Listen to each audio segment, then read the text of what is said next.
Okay, well, let's see. Right, I do believe we're live. Okay, cool. All right, then, ladies and gents, boys and girls, who's ever tuned in so far, this is hopefully one of many Real Talk podcasts fronted by me, Jarrell. And I don't know, some of you if you've seen some of my posts on Facebook lately over the last couple of weeks or so, I've just been antagonizing. But basically, within the DJ world and radio world and so on and so on, certain things I've seen, and I just wanted to put it out there, and so the public get the public's reaction, and DJs and whoever else want to comment, and lots of people have commented on lots of things. So I decided, you know what, let me do a podcast on all of this and just put it out in the open, and get some people on a panel, and we can discuss, and hopefully maybe some good might come out of it at the end of all this. So basically, the topics I'll be discussing today will be station owners who don't use their DJs, number one, refixes or remixes, take care, whatever you want to call them. Should they enhance your set or be your entire set? Why is it still hard for new music new music to cross over? And I know there's another one, but it escaped my head because, like I said, I had my notes, so I left at my mum's because I was coming there. But it'll come to me. Don't worry. But anyway, in the meantime, I'm still waiting on one person, and the brute name ain't showed up still. Anyway, let me bring in my esteemed guest panelists. So up first, I'm going to bring in Mr. There you go, Mr. Touch. How you doing, sir? Yeah, wave to the public. In the car. Yeah, I'm fine. There you go. Okay, so good day, my friend. So like I was telling the people, so like I said, I put up a couple of posts on Facebook over the last couple of weeks to antagonize people and see who would bite and who would so on. And Mr. Touch was one of them, so I said, let me bring him in. I'm going to say something, innit? Yeah. Well, you know what? There's a lot to be said, and and hopefully at the end of all of this, something might be done. We can come to some conclusion or something like that. But we will see. All right. So, esteemed Mr. Touch T. After him, we have the one.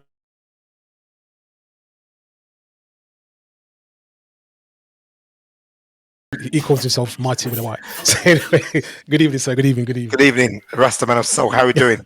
I'm not too bad, I can't complain. Things could be worse. Hey, my man, stop the spinning thing because you're making me dizzy. So, I didn't see. Yeah, I tell. So it continues. We have to have one unruly one, isn't there? There's always one. He must have got a whole heap of beating when he was younger. Anyway, how you doing, sir? How you doing? I'm good, man. No, I'm feeling good, man. Thanks for the invite for the podcast, man. Yeah, no worries, man. Like I said, I wanted to get like a diverse range of panelists. So yeah, so you came to mind straight away. So anyway, so up next we have Mr. Notorious. How you doing, sir? I'm good, man. That's good. I'm good. Okay. Like I'm telling the people who are tuning in, and let me see. All right, well, so much already. All right, then. People keen, right? So yeah. So Mr. Notorious. Again, as I was saying to the rest of the public, and I wanted a diverse set of people. Yeah. You were willing to take part. Yeah. So bring you on board. So whenever bringing everybody else, I'll But anyway, up next, the young lady herself, Sangria. How you doing? Say hello to the public. Good evening, everybody. How you doing? I'm well, thank you. Are you? Yeah, I can't complain. Good. Can't complain. Glad that you said you take part. Really glad for that. So You're welcome. No, thank you. Thank you. So let's get the ball rolling.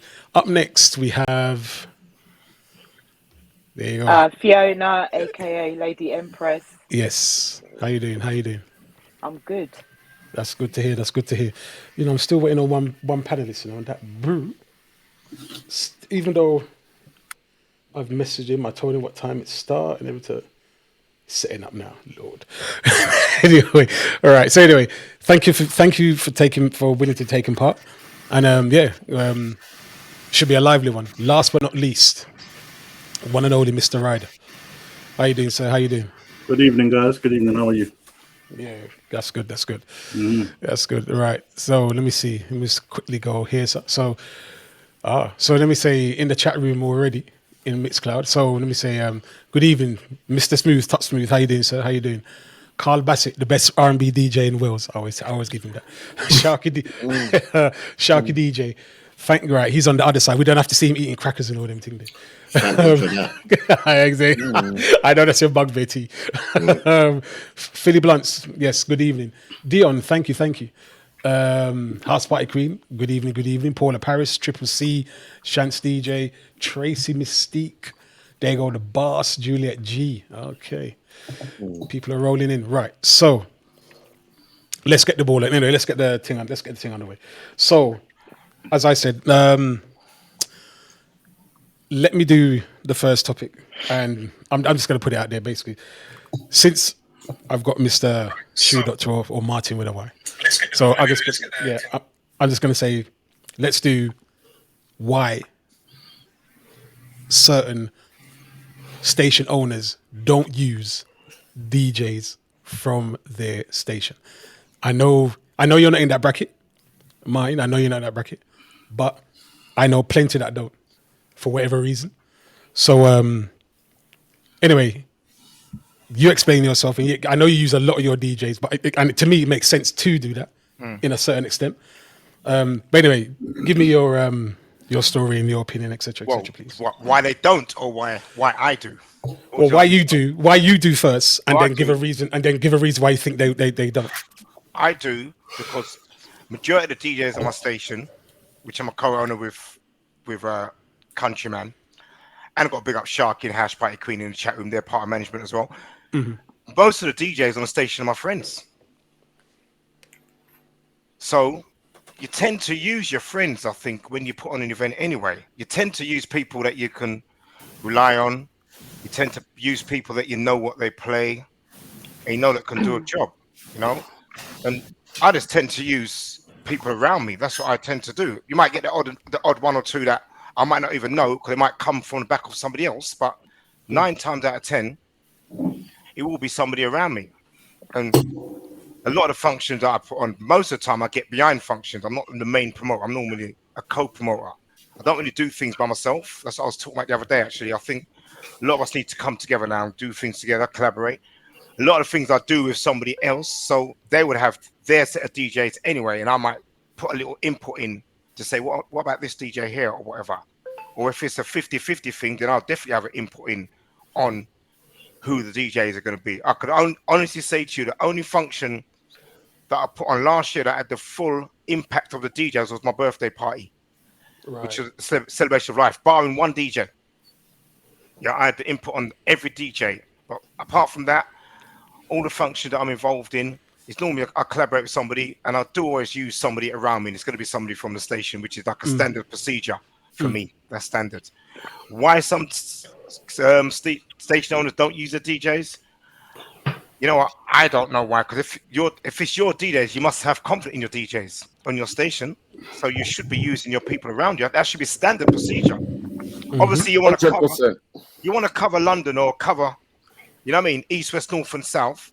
But come on, man, you must at least. All right, let me tell you why certain DJs don't get it. All right, Fiona. Yeah, you could come in a minute. Go on, man. Go on, Notorious. Go ahead. It was Ryder, you know. Oh, is it? Ryder got his cap on. Oh, sorry, sir. Ryder. My personal opinion is there's certain radio stations that are filling the gaps with DJs. They're not really DJs that can play out. You understand? They're just filling the gaps on the air with DJs. That's why they're not getting booked, because they're not going to rate them. They're not going to pay them out like that. Yeah, see, that's a good point.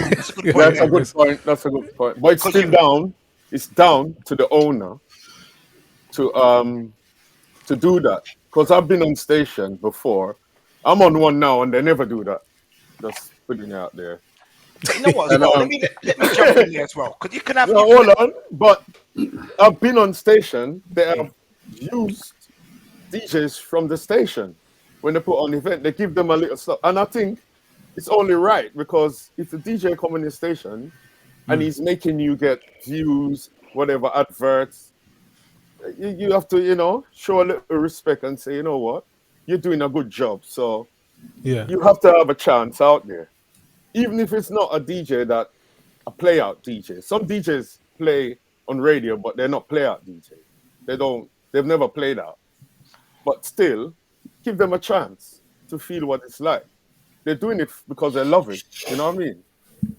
So, yeah, but it's the pressure. It's the pressure, though. The pressure of making sure you have people on your bill that will bring people through the door. Simple as that. Yeah, it's a numbers money. game. Hold on. Money. Yeah. All right, before Fiona, you could let me just bring in Simple Simon, because how you doing, sir? You can hear me? I take it as I know. Can't hear me. You can hear me? I can't hear you. All right. No. All right. Hello, sir. No, you can't hear me, can you? I can't hear you. All right, he's frozen. He needs to turn his mic on, I think, because he's on mute. Yeah. Turn your mic on. Is your mic on? Because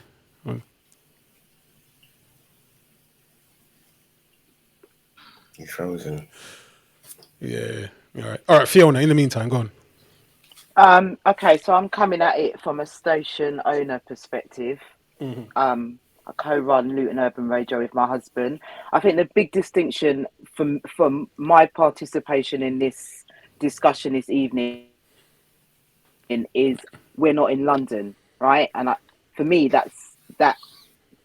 As a Londoner, seeing how things in London are and seeing how things in Luton are very different. So we do a monthly event, and we tend to use the same DJs because we've got soul DJs, we've got reggae DJs, we've got house and garage DJs, we've got drum and bass DJs, we've got soca DJs. Right. And what we have found is if we, for example, have like a soul DJ and a reggae DJ and then have a house and garage set or a soca set, the crowd get confused, right? So from our perspective, it's not that we're trying to leave people out, but the vast majority of our crowd are there to listen primarily to soul or reggae. Right. So on the back of that, what we've realized is to accommodate people that play house and garage or soca or any other genre outside of soul and reggae, you're going to have to put on bespoke events to accommodate that crowd. Do you know what I mean? Because it just doesn't work. So it's not a case of we're leaving people out, but also I can't remember who said it. You know, not all radio DJs can play out. It's as simple as that, right? You know, when I first started playing music on radio, I kind of immersed myself into wanting to be a female playing out DJ. It's not for me, really. Do you know what I mean? And I think, you know, I realize that, I accept that, but certain DJs are not to play out in a very basic level. A good radio presenter, a good radio DJ is a good radio presenter, radio DJ. Sometimes people can't cross over and are able to entertain a crowd, read a crowd. And I don't think there's anything wrong with telling someone that, but some people get really offended by that. So, yeah. No, you're right. But then Let me. How would you know, though? Look, we're not going to name names. I'm not saying names. Right. How would you judge? Okay. Without So trying. I was at an event very, very recently. Yeah. Fantastic DJ on radio, fantastic radio presenter. Yeah. But when it came to playing out, he lost everyone. Right. Yeah, he wasn't reading the crowd. He was doing his radio show live. Yeah. Didn't translate. I get you. Right. Let me give some big ups in the chat room before we go any further. So, good evening goes out to Lolly. Thank you for your company, your eyes and your ears. House Party Queen, Shants DJ, P4 Soul. Good evening. VC, how you doing, sir? All the way up, sir. Bushman, good evening. And who else is there?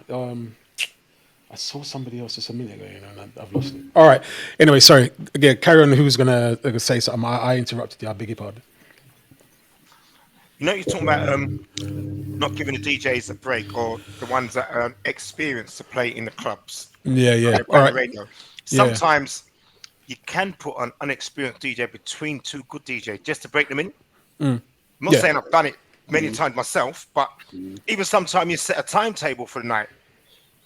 You might put one who might be just be the average in between two good ones. So at the end of the night, everyone's going to enjoy themselves. Do you know what I mean? So it's how you put it together as well. You know? Well, yeah, absolutely. Down to the owner. Yeah, well, it door swings both ways. All right, Mr. Touch, go on. Give me your if you have an opinion on this, please. I think everyone's covered everything. A lot of the radio stations don't really put on dances. Really and truly, the average amount of raves that go on in a year, it's not organized by radio owners. However, when they do, they conform to the norm and have the same people who was on throughout the year. It's a crying shame. In terms of DJs that are on radio stations and don't get a look in, some of them do not have. Okay, let me just rephrase that. You need characteristics playing out. You can talk on the radio. Can you sell tickets? Have you got that persona to be playing music? Have you got the right mic voice? Or have you got a mic man that more than likely is not on your radio station? Is he good enough to play at the rave? It's a crying shame, but everyone should have a chance. Regardless if he fails or if he doesn't, give them the chance. Give them the chance. Yeah, you're on TV. They're telling you on TV. And then I'll call you back. Or is that your delivery thing saying it downstairs? That's management. Yeah, DJ should be given the chance. Okay. At least to shine. Because we all got to learn somewhere. Not very, very, very, very, very true. Sangria, do you have an opinion on this at all? Or? I think from what I've seen, a lot of the station owners, they get very they're comfortable, so they will always use the same format, always use the same DJ. I think it's a shame that other DJs don't get a look in, whether it's at the beginning of the set, in the middle of the function. It is a shame, and I'm sure some DJs don't have the confidence to actually speak up and like say, "Why have you not put me on the bill? I'm on your station. Why am I not on the bill?" There are some, but there's some out there that are very vocal and they're looking the station owner in the eye and they're telling them straight what. Can I just make a comment now? Yeah, go ahead. As someone that does manage a radio station, why is the onus a lot of the time on the radio station to propel the DJ? Do you know what I mean? Because when I first joined Luton Urban Radio, I was a DJ. I didn't own it. I didn't have any vested interest within the station. Right. And I was desperate to play independent soul, right? So I took it upon myself to find other DJs locally to put on an independent soul event. I didn't have that expectation from the radio station at that time. And, you know, as someone who runs a radio station, a community radio station, there are so many different components that you're trying to fulfill, and there's so many different boxes that you're trying to tick, as well as events. Do you know what I mean? I just think sometimes the expectation from presenters and DJs from the station owner is a lot. Why can't people be responsible for putting on their own events? Yes. Right. That's another side to it, isn't it? That's definitely that's another story. Yeah. But hold, stick up in there. Stick up in. Hold on a second. Hold a second. Let me see if my man is ready now. Let me bring in right, Simon. Can you hear me? You can't. Yeah, can you hear me? Yeah, can hear you. You can hear me? Yeah, I can hear you. All right, good stuff. So good evening. Simple Simon Galflix. Can you see me? Yeah, we can see you. Turn your phone sideways, man. No, you see? There you go. Yeah, it's a nice one. But I can't see nobody. You can't see nobody. That might be a blessing, you know. No. You should have your tablet to the side. Well, I'm here. I'm here. I'm here. Yeah, you're there. That's what matters. That's what counts. Good evening to Arson. Listen, Yeah. Good evening to Arson. Busy Bee. And there was somebody. DJ Pablo. Okay. All right then. So to everybody in the chat room in Mixcloud, I will come to you. And if there's any interesting questions, I will get to you. Simon, talking about station owners that don't use DJs from their station. I know you have. I know. Well, you could have something to say. You may have something to say on that.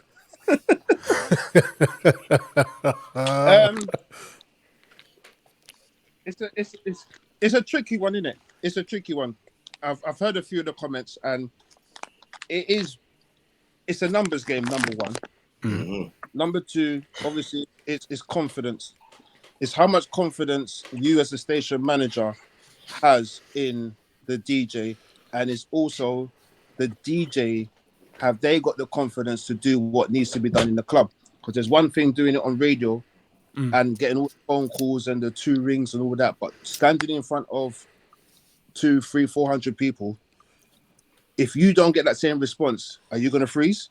Right. Are you going to be able to handle it? Like it's a numbers game, but you're not going to know that unless you give that person a chance. Well, yeah. Yeah, and that's it ultimately. So- I mean, yeah. Go on, sorry. Yeah, you need to give that person a chance. There does need to be given a chance, but it's a gradual thing. It's not like, oh yeah, I'm gonna throw you one and I'm gonna put you on at 2:00. Make them come in, make them come and warm up. I've done it. I've been there where I've had to come in and I've warmed up from 10 until 12, 1 play to the o'clock. drinks. Play to the drinks. Play to the drinks. Yeah. Play to the bar staff, but at the same time, it built me.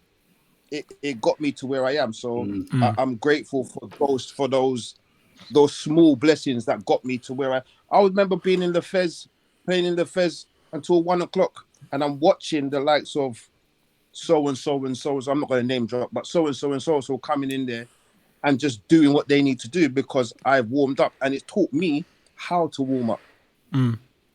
That's the big thing. So yeah. No, nice one. I mean, from my point of view, from my outlook, if you got a station, it just makes sense. If you have DJs on this, as somebody said, they got DJs to fill the spots, knowing damn well that they'll never be able to. They're not capable of playing out, and they may have some DJs that can, but if you got a station, and if you should have confidence in the DJs you got, and you should say to yourself, all right then, as T Smooth and quite a few others have said in the chat room, and Martin said as well, and Simon as well, make them warm up, or you put in 1 or 2 of your guys in the mix, make them warm up, or put one in the middle. You don't put them like in the heart of the thing. You definitely don't leave them there to finish it off. You don't do that, but make them warm up, put them in the mix somewhere like that. But for me, if you have a station, it's a no-brainer, because the reality is, if you have then, all right, I'm gonna drop Unique. My man there's got a whirl of DJs that are playing out left, right, and center, and that helps the station because it builds the station's brand. So if you've got a station, and you have like you got 24 DJs, and say like between 4 and 6 of them are names, or they become names, that helps the station, because then the station is, linked with them. Every time they play out, they're linked to the station, etc., etc. So it boosts them and it boosts the station. So for me, that's how I see it anyway. That's how I see it. But they got a bag of quality DJs though, so they can get away with it. No, they can. But when you have a radio station where you have one night's a good DJ, the next night's a good DJ, then it's just pure graveyard shift DJs and stuff like that. Listen, talk it like it is, isn't it? No. You're absolutely right. No, and like I said, Unique are in a very unique situation. Martin with his GY radio, as he said, they're all friends and so on, and quite a few of them are out there playing, etc., etc. The Rock was like that at one point. Lightning has DJs who play up, but then I've heard stories, but I won't go into that. but like I said, I'm just saying from my point of view, it's a no-brainer. The reality is, but a good radio station shouldn't have 90% of street DJs and 10% radio DJs. A good radio station should have a 50%, Good balance, 50-50 Yeah, balance. balance. Because if you've got a bag of men who play out constantly, what's happening to the radio shows? No, there ain't no radio shows because They're you not getting covered, or you're going to get them covered by the radio.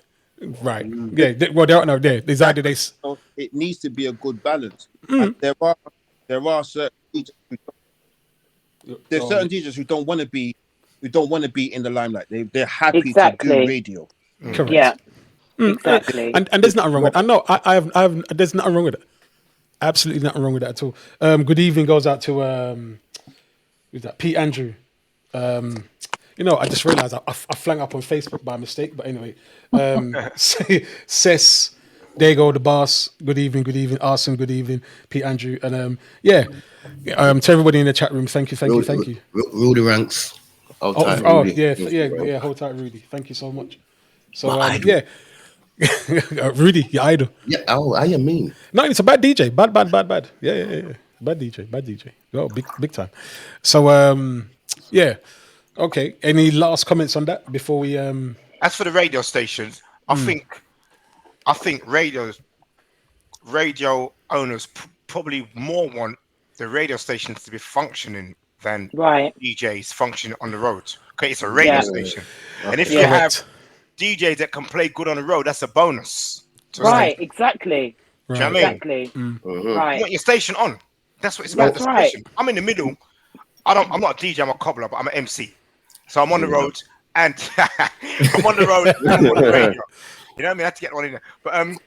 But radio stations really about the listeners and the viewers. Now it's viewers, not even listeners, viewers now. Yes. It's not about people buying tickets, coming to rave. It's about the viewers. So it's a bit different. It really is different now. Yeah. I think this is all going to change now. It's I think radio stations are now, for argument's sake, now within the last 6 months, to say, look, we need to have a Mixcloud page to show the talent of DJs. It's working. It's a work in progress. Give it another 6 months. You'll have a dance called a cobbler.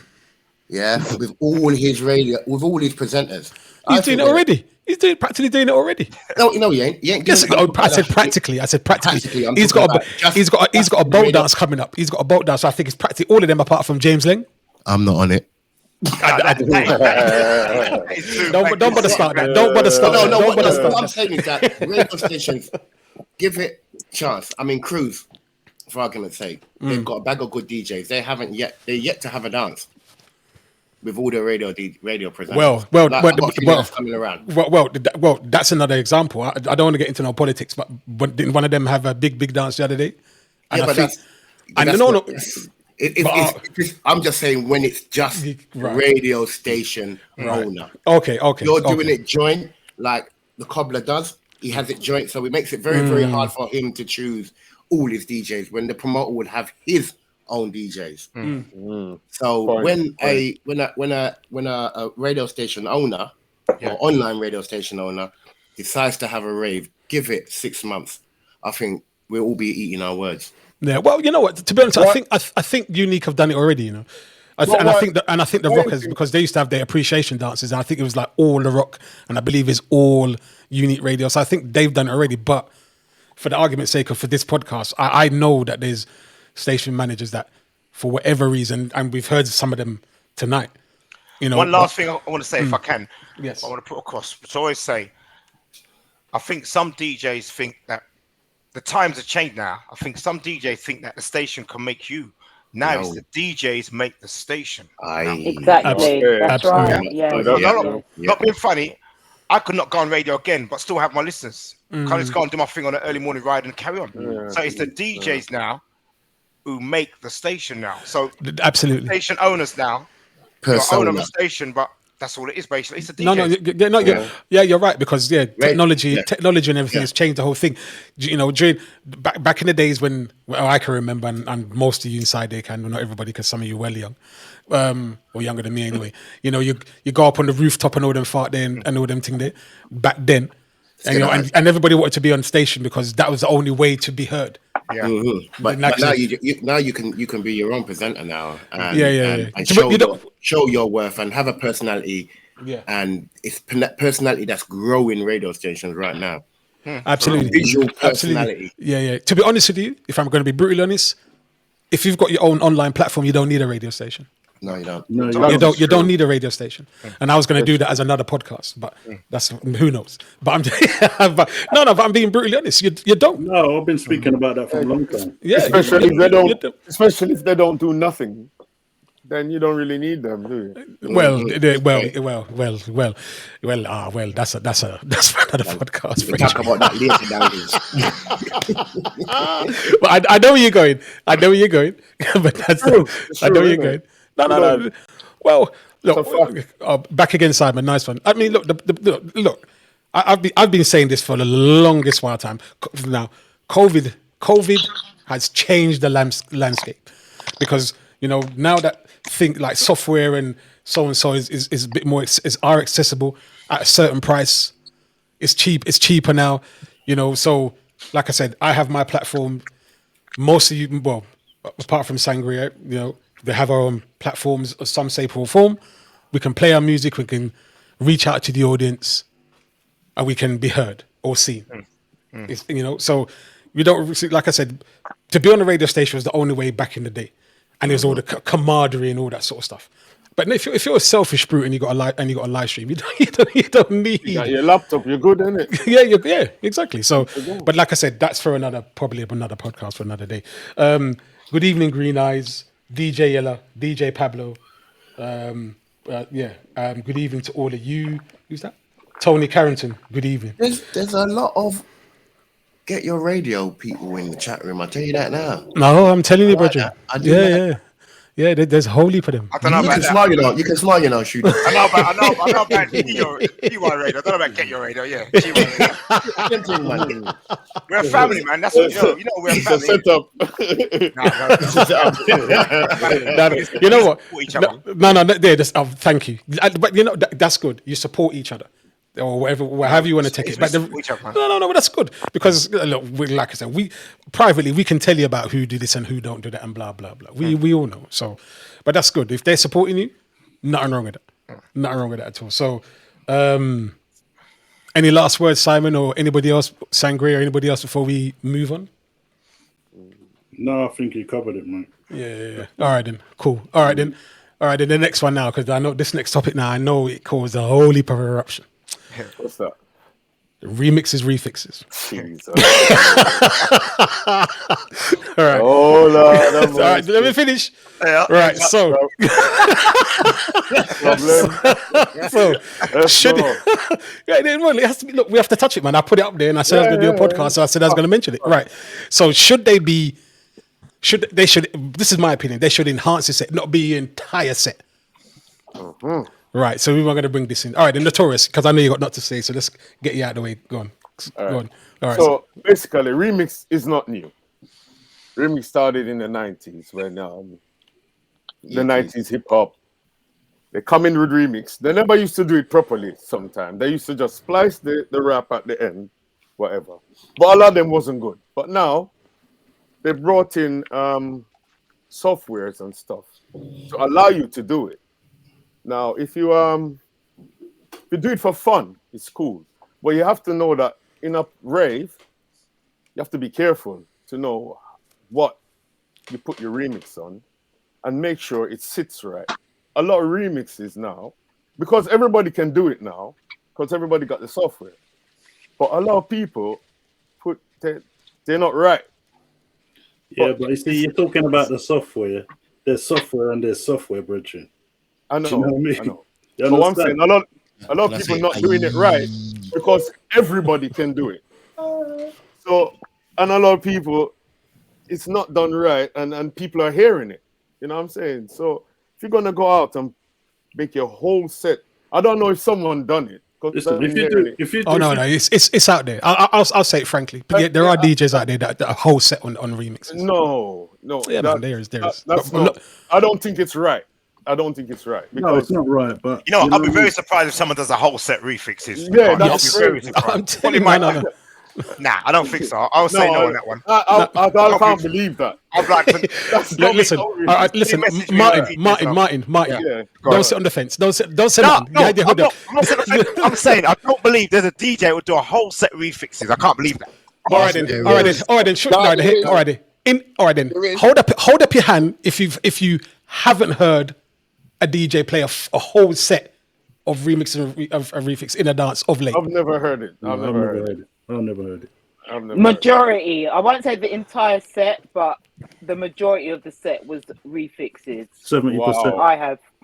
Yeah, I've heard 100%. Wow. Right. There you go. You don't sound There you go. There you go. Right. So there you go. So right. So if this was a court now, you'd fling under the jail. Wow. So 75% is enough. Look. I don't know who do that, but well, look. I have nothing against, because when I put out the post on Facebook a couple of weeks ago, the disclaimer was there. I have nothing against those who create them. It's a skill set I don't have. So, I tip my hat and everything else to them guys there. You included Chris and Val Pacino and everybody else. There's a whole heap of guys out there doing some really, really, really good stuff. But as you know, as there's good things, there's bad things. As with everything, there's good DJs, there's bad DJs. But like I said, I haven't got a problem, the guys who are making it. But what I'm saying is there's so much music out there. If you're going to do a set, and the figure's around 75%, 75% of just pure that? Come on. But that's to showcase their skills. No, but then I could play a refix, but that's not showcasing my skills, because I'm just playing a refix that someone sent me, right? Look, I don't have a problem with one or two. There's some that have come out that have been beautiful, but to rely on it, right? I just think it's lazy. I do. I just think to play one after the other, that Chandler one that came out a couple of years ago, beautiful. It was beautiful when I first heard it, but then when I was kept hearing it, and then each time I was hearing it, the quality was going downhill because it's been shared so many times and downloaded. It was awful. Sorry. Well, yeah. No. That's fine. That's fine. I think I need to differentiate the difference between remix and refix. Yeah. Because there's all right. For instance, there's a sound that some of you may have heard of called Deep Clarity. Now, their unique selling point is refixes. That's their unique selling point. They've come from just being normal, playing normal songs, to refixing everything. Now, I say refix because it's not a remix. No. They've put songs together. They've done it very well. And this is their unique selling point. They can do 100% all night, a whole set with remixes, but you won't get bored of it because they're not doing what everybody's doing. They're not touching R&B. Like what I see to realize is that you might get a classic R&B song and somebody wants to mess with it. When you mess with it, unless everything's in key, in time, and it's done properly, it's going to sound awful. That's the problem. That's the problem I have with a lot of refixes. Out of key. They just Off key and stuff like that. The thing is, but the thing is, you got to remember, it's just like if you're watching one of them talent shows, right? You'll have all your friends and family saying you can sing, and then you go out there and start playing. You understand what I'm saying? So at the end of the day, right? People play these things in the dances and they play these things online and stuff like that, and they're seeing people burn a fire in the chat room, say, "Yeah, wicked tune" and stuff like that. True. So at the end of the day, if you're getting that, what you're gonna do? You're gonna think it sounds good. Big bad and it's as simple as that. But then, all right, no, you're absolutely right. So the paying public have a part to play in all this as well. Of course they do. It's not well, some people got different ears. They just got ears. They hear something and they think it's great, and that's it. Uncle Fanny's your aunt. However, that's it. You hear something and you get and you say you're a bit confused because it's off key. Yeah. That beat does not go with that vocal. Simple. and then they're trying to blast up the bass. You can't turn it up because you're distorting it, because one, it's not even being made properly. You know what I mean? It's not flawless anymore. You've taken out so much, and you haven't mastered, you haven't mixed it down, and the vocals is too low, and the music is just too high, and so you're just confused. The vocals running to the left and the instrumentals running to the right. You see it there? You see it there? So, you know, I get confused. I've got ears, and my ears are very, very sensitive. And I want to hear clarity. You got ears, Touchy? Yeah, I've got ears. I've got ears. I haven't got fluffy ears. I've got 4 ears. Rasta 4 ears, yeah? Not Rasta 4 eyes. All right, here what? Good evening to Circle and Squares. Frankie Beverly, good evening. DJ Juicy, good evening. And Sir Reds, good evening to you as well. Wendy S, Green Eyes, good evening. Sasha Fierce, good evening to you. And to everybody else, thank you. Yeah, as you were, sorry, go on. Okay, so like an artist will spend money, yeah. He's in his studio, and he's a singer. He's got an engineer there. He's got someone mixing down his beat, and he has to pay them. And then after he's made his tune, you know, he's giving it a bridge. He's giving it an 8-bar chorus, intro, and an 8-bar of the first verse, and then the chorus, and he's changed it all. There's a bit of variation in it. And then someone comes along and says, I'm going to take just 8 bars because he's not singing. And I'm going to use that beat and I'm going to put it on something else. Yeah. And that person's stripped down the vocals and it's out of sync. You know, you're like that. You catch up. I'm waiting. Just catch up. They haven't time stretched it. They don't know nothing about time stretch. Pitch control. They don't know nothing. And they just think it's great.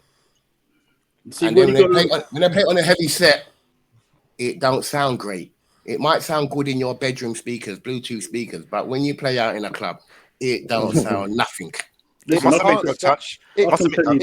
sound great. How can it sound great if the song's running to the left and the vocals running to the right? It can't. That's exactly what somebody said in the chat room. There are a few that make refixes that have got it right, and it does sound good. There's a few of them. There's not a lot of them.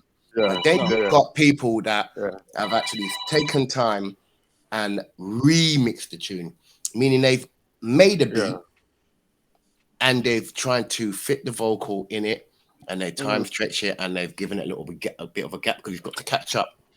Yeah, he's not run away. Can I just say though, because look, I don't have a massive problem with remixes, refixes. I think sometimes they work, as long as they're not overused. But it just brings us back to that old thing. And you're going to be talking about that old thing in a minute, about familiarity, right? And I think sometimes when you're raving, me personally, I love to go out and hear new stuff, stuff that I can't sing along to. But we all know that a lot of the paying public want to go out and hear familiar stuff. So if there's a refix or a remix and there's 2 tunes that people know that are merged together, I just think that's why I think there's a market for it. I agree. Do you know what I mean?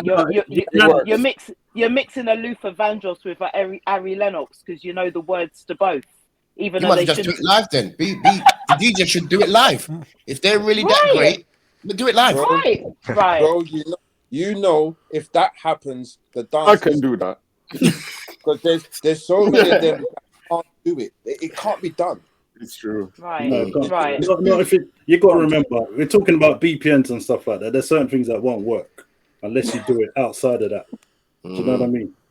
But it's just like bringing 2 familiar tracks together, so that all the ladies are like, I mean, at the end of the day, anybody that's tuned into Dons of the Lab, they've heard me do reggae mixed with Luther Vandross mixed with them, because that's what I do. Do you understand? And you might have something running at 80 BPM and something running at 120. But you can make it work if you're outside of that. But you can't do that in a dance. Do you understand? You can't. So those are the kind of things. People got to realize that with the advent of Serato and stems and stuff like that, everybody's doing it now. But no, but even does that mean it's right? I refuse. I don't mean it's right. But what I'm saying is, All right, me for example, in my yard right now, I've got over £1,000 worth of software just for music. Right, people ain't spending them kind of money, so obviously they're not going to get the same results. It's as simple as that. That's what it boils down to. So I don't know. I mean, I ain't gonna fight a man for doing his thing because everybody wants to do a thing, and I don't expect a man for doing it. Just do it right. That's all I'm saying. I ain't got a problem with them. I ain't got a problem with them at all. No, But I ain't got a problem with them. This is when they don't sound right. That's what you got a problem with. Well, I wasn't even. Who are you to say anything though? At the end of the day, who are you to say anything? If someone does a thing, you just keep your mouth shut. You know, as well as that, though, as well as that, son, sometimes it might not sound right to you, and it might sound right to them. That's the thing. Well, no, hold on. Some. We all know a refix that's off key, clean off key. But there's some refixes now where you would probably say that probably needed to start just a microsecond.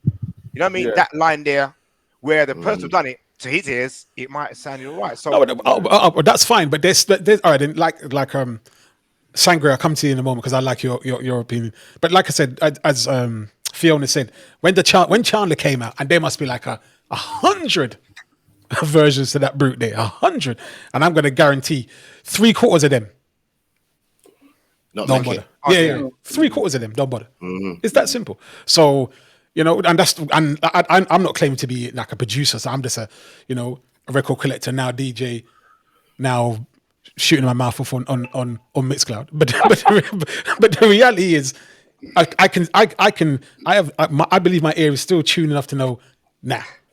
Yeah, but that's why I go back to the what's it called? Britain's Got Talent team. Yeah. If everybody around you is telling you to say it sound good, and you put it in the chat room and you're burning a fire and you're giving them a strength in the chat room, they're not gonna know no better.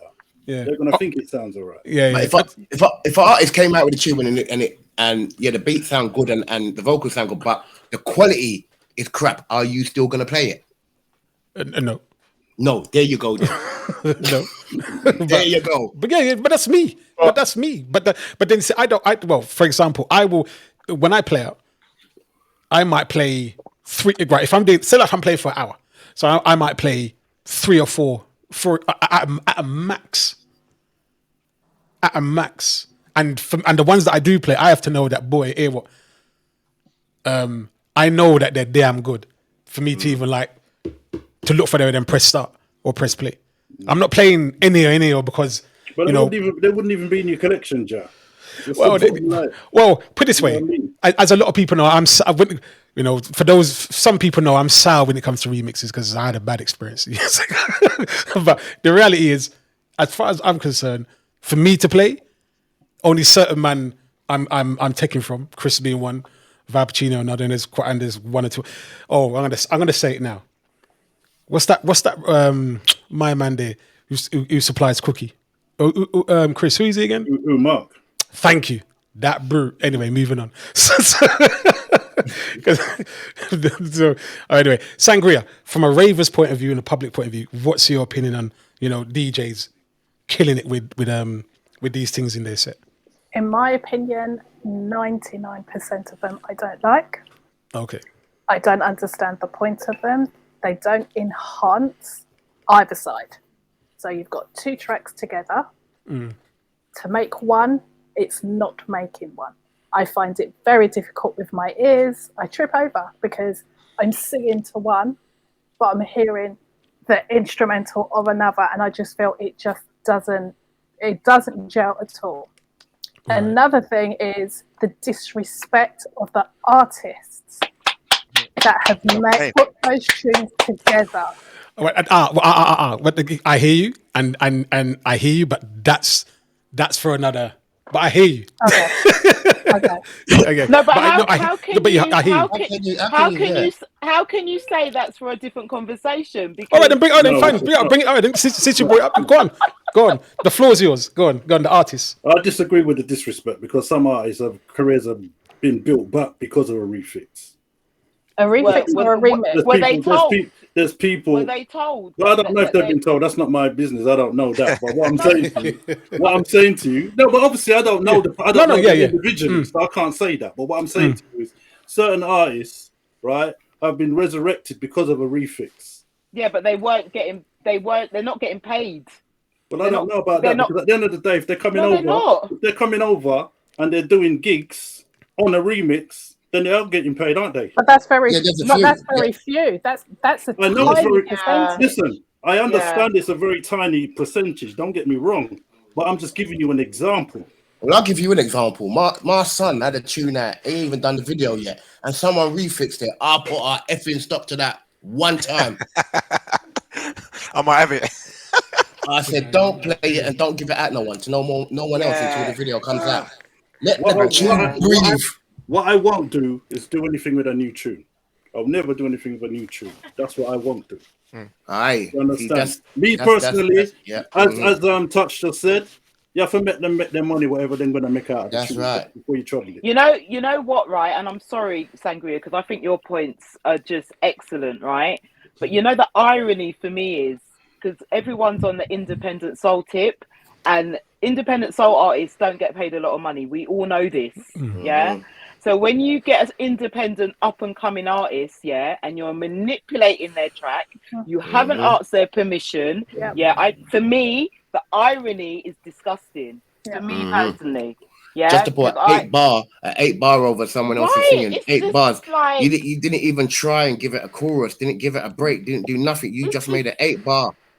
I think it's disrespectful, personally, as someone who supports independent soul artists and plays and buy don't you know, I buy my music, yeah. So for someone to come along, get this independent soul artist track, and then mix it with an 80s track or a 90s track, and they don't even know that it's been done. Yeah, for me, I mean, for some people, that's mixed a track. If it goes down well, give it to the artist. Let the artist flow. Yeah. This is what I've done. I hope you appreciate it. I hope you like it. I hope you won't stop me playing it. But reach out to them. But for me, I don't understand when you have two brilliant tunes which stand alone and then you put them together. What's trying to be achieved? What is the DJ or producer trying to achieve by putting two good tunes together? I think the DJ is just trying to be unique. Creative, that's what it is. It's just trying to be unique. Be creative. That's right. It's like the whole. It's almost like the new dubplate culture. Right. Right. Absolutely. If you're gonna talk about, everybody moans about the same thing being played over and over again. It's just another way of playing it in a different way. But at least if you get a dub plate, you're paying the artist, right? Right. You've approached the artist. Yes. You're gonna pay the artist hundreds, if not thousands of pounds, dollars, whatever, to give you that exclusive dub plate. Everybody's in that position. I know, but some people are not in that position. Respect thing. No, I get that, but why not just do a great set and play original music? But if you want to stand out, you can stand out by mixing. You can stand out by playing music that ravers want to hear. Not the same as we've had many years ago, the top 100. And then it's like, okay, I'm going to take the top 100 and I'm going to refix them together and make a top 200. Yeah. No, it's a top 50. It's a top 50 because you half them now, so it's not 100 no more. I agree. And you know what? I think, let's face it, right? Most of the raves that I go to anyway, the majority of the people that are there are women. Yeah. So maybe with these discussions going forward, you need to have more women on the panel. Because I'm trying. I'm trying. I know, I respect you for doing that, Jarrell. Respect you for doing that, but you know, it's not a dub. You know, dubs were more appreciated by men. Are the women really appreciating the refixes and remixes? Maybe they are. But then, all right, then let me tell you something now, right? Again, right? A lot of people are playing for the women, which is one of this vicious cycle, which is why certain tunes are being played over and over again. Which is why the men don't come out because the women want to hear it. So the men don't come out. I'm telling you. The problem is this. We're meant to be playing for the women, yeah? But what's happening is the women ain't saying nothing. The women are the ones that are stroking the egos of these DJs. So therefore, the cycle keeps on going round and round. No woman is really telling a man, listen, that remix ain't going on with nothing. That remix ain't saying that. I would. One of 50 will. Most women are massaging the ego. They're going to the bar. They're buying the champagne, and they just keep on the cycle going. That's why the scene is the way it is. It doesn't change. God, It doesn't change. One or that's two women will say, awful. "You know what? Cool. I'm not supporting that. I'm not going to that dance no more. I'm not going to support that DJ no more." One or two, but it's not enough because what happens is they just get replaced with Get another set of replaced. Yep, that's they right. just get replaced. So we can sit here and discuss this, and a handful of us will say, "Do you know what? I'm not supporting that." We get replaced. Yeah, It, yeah. Well, that's very true. it still keeps on going. So if I stop doing a remix today, it doesn't mean Bob down the road is not going to keep on doing his remixing. It's still going to keep on happening. We But all have an ear for music. My ear is different from Touches. It's different from Sang. It's all different ears, but we have good ears. But the people have different hearing. So what might be good for me might not be good for you. I've had a reputable DJ say to me, "Listen to this remix. This remix is bad." And I listened to it, and I just had to look at him and go, "Okay." It it's never. okay. I just had to say, "Okay." It never make it, and he has got the equipment, and he's put this beat together with this and that, and it didn't gel at all. Yeah, Now, but as far as I not know, everybody are musicians, bro. That's the thing. no, but no. So some people, what they hear is, He is yeah, a go on. musician. He is a musician. This is the thing. I'm not going to say no names, but he is a musician. He's been in the scene for a while. He knows what goes and what doesn't go. But what he tried to present to me didn't go. Try to present something different. Exactly. But Yeah, It don't that's make no that. sense. Like anything that Rick Ross does would not go on a rare groove beat. I'm just saying. Right. Most stuff might go in a way. Oh, you've just given a man an idea. Tonight there'll be 10 of them by weekend. By weekend. No, but you see my point. Like, Yeah, no, I see your point. I see your you're point. I not see your gonna point. fast with a Rick Ross tune and throw it on a rare. Number one, where is that even gonna get played? yeah, Who Right. wants to hear that? Who? Right. It's weird. Online only. It don't make it. Don't When make you Online, think of online the only. genres, Don't even matter. the generation of people won't mix. Exactly. It's You- it's you know, stupid. Like, I I make think refixes for myself. And I play them. I make a compilation and I put them out. If a man says to me, "Yo, I beg you, I'll give it to him. I don't have no problem. But I know my ear is good. So what I make, I know what I'm doing.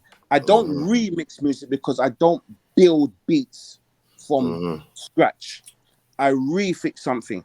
I've done refixes and I've sent them to people. I sent one to Gappy Ranks. It was his song. I refixed it and he gave me a blessing. And then it just went out. It went global. It just went. He gave me his blessing. He said, "Yeah, man, that's big." And he sent that out. That went out. I done one on one Stylo G song. He wasn't happy that I done it, but eventually, after he spoke to a few people, he said, "Yeah, man, go on," because it gave the song another leash of life. Because it was already kind of wearing out. So it gave it another leash of life to play amongst some of the stuff that was playing. So approaching artists has its ups and downs, but I understand it. I get it because obviously you don't want to take the George Michael out of the artist. You don't want to take the piss. You don't want to just start putting their stuff about and throwing it on different types of beats, and the artist ain't getting nothing from it. That's out of order. Especially but when refixes are charging, and I think that's a No. crying shame that people are charging for. Yeah, No, that's wrong. but- That's foolishness. That's Yeah, but so yeah, but wrong. yeah, I know, no, but But didn't charging, you listen. guys say it's the dub plate? So it's the dub plate culture. So listen. so if sorry to cut you, if a certain DJ goes to a certain one of these guys who do them, and he said, "Look, I got an idea. Can you put this on top of this or this on top of that?" And if the DJ is willing to pay the guy and the guy does it, and Yeah, he believes okay, it, and yeah, he, pay, okay, pay, no, listen, pay, and he does pay it, for and the he, time. and Pay he for does the it time. well. I'm talking about if I've made a remix and if you want it, you have to pay for it. If you Yeah, want it, you well, pay for Touch it. T, No, yeah, you go have on. to listen, Touch T. They sit down and they do what they have to do to make it fit, whether it's easy or not. If you don't do it, then it's not yours. If you want it, it's down to them to say, for my time to put this together. Yeah, but I bet those same refixes, if another tune, if they bought a tune or they got a tune from someone else, they would give it out willy-nilly. Down to a friend, innit? If something, it's a friend thing, innit? It's no, but look, it's if I say I want this on top of that, and I've noticed that nobody else ain't got the idea out there, and you you approach, like I said, a Val Pacino or Chris Ryder or whoever. All right, fair enough. Them to make you a mix. Yes, that's what I'm saying. It's for you. It's for you one. That's what I'm saying. It's for you one. For myself, if I made a mix for myself and someone wants it, and I'm charging people, if you want a copy of it, then there you go. You have to pay for it. There are people doing that. Okay. I think that's wrong. But yet they won't buy the artist tunes in the first place. Right. It's called supply and demand, Bridget. It's called supply and demand. I do remix, and I do it for myself, like for my fun and my enjoyment. And so if I want something remixed, I have to pay you? No. Come on, okay, Listen, you should never have said that, Bridget. You're scared. You should never have said that. And you said it live, you fool. No, but you see, he's going to hold it to that to us. I know. No. Me and Notorious we're like family, yeah. So I'm just running joke. I know if I ask you for anything, you give me. It's down to who do it, isn't it? It's down to who do it. If they feel like it's worth their time, they sit down for maybe 2 hours to make it. You know what I mean? So but they should just give it out for 79 pence then, but don't be charging £10 for it. £1. All right. Here's a question. Right, who is it? Michael Williams. Right, are remixes good for the industry? Which industry? No. Well, all right then. The remixes, what we're talking about. Are they good for the industry? No. Because no one's getting, the artists aren't getting money for it. Artists are screwing on Spotify and are not happy how much money they get for a track they get on Spotify. So for someone else to be making money or it being out there, they're not getting no money whatsoever. It's not good for the industry. But that's only if they're selling it out there, like on one of the platforms, maybe Amazon, whatever. Then that's different. But if another DJ come over and say, I like that mix that you done. And you say, well... Yeah, but how is the artist? How's the artist going to make money out of it? It should... Well, I don't think it should be sold. No one would try to do that anyway, to sell it on a platform like that. Right. That'll be crazy. No, I'm not saying that. If an artist writes a refix, they can ask their label to put it out. Well, Americans do it, you know. If you go on YouTube and you type remix, all the American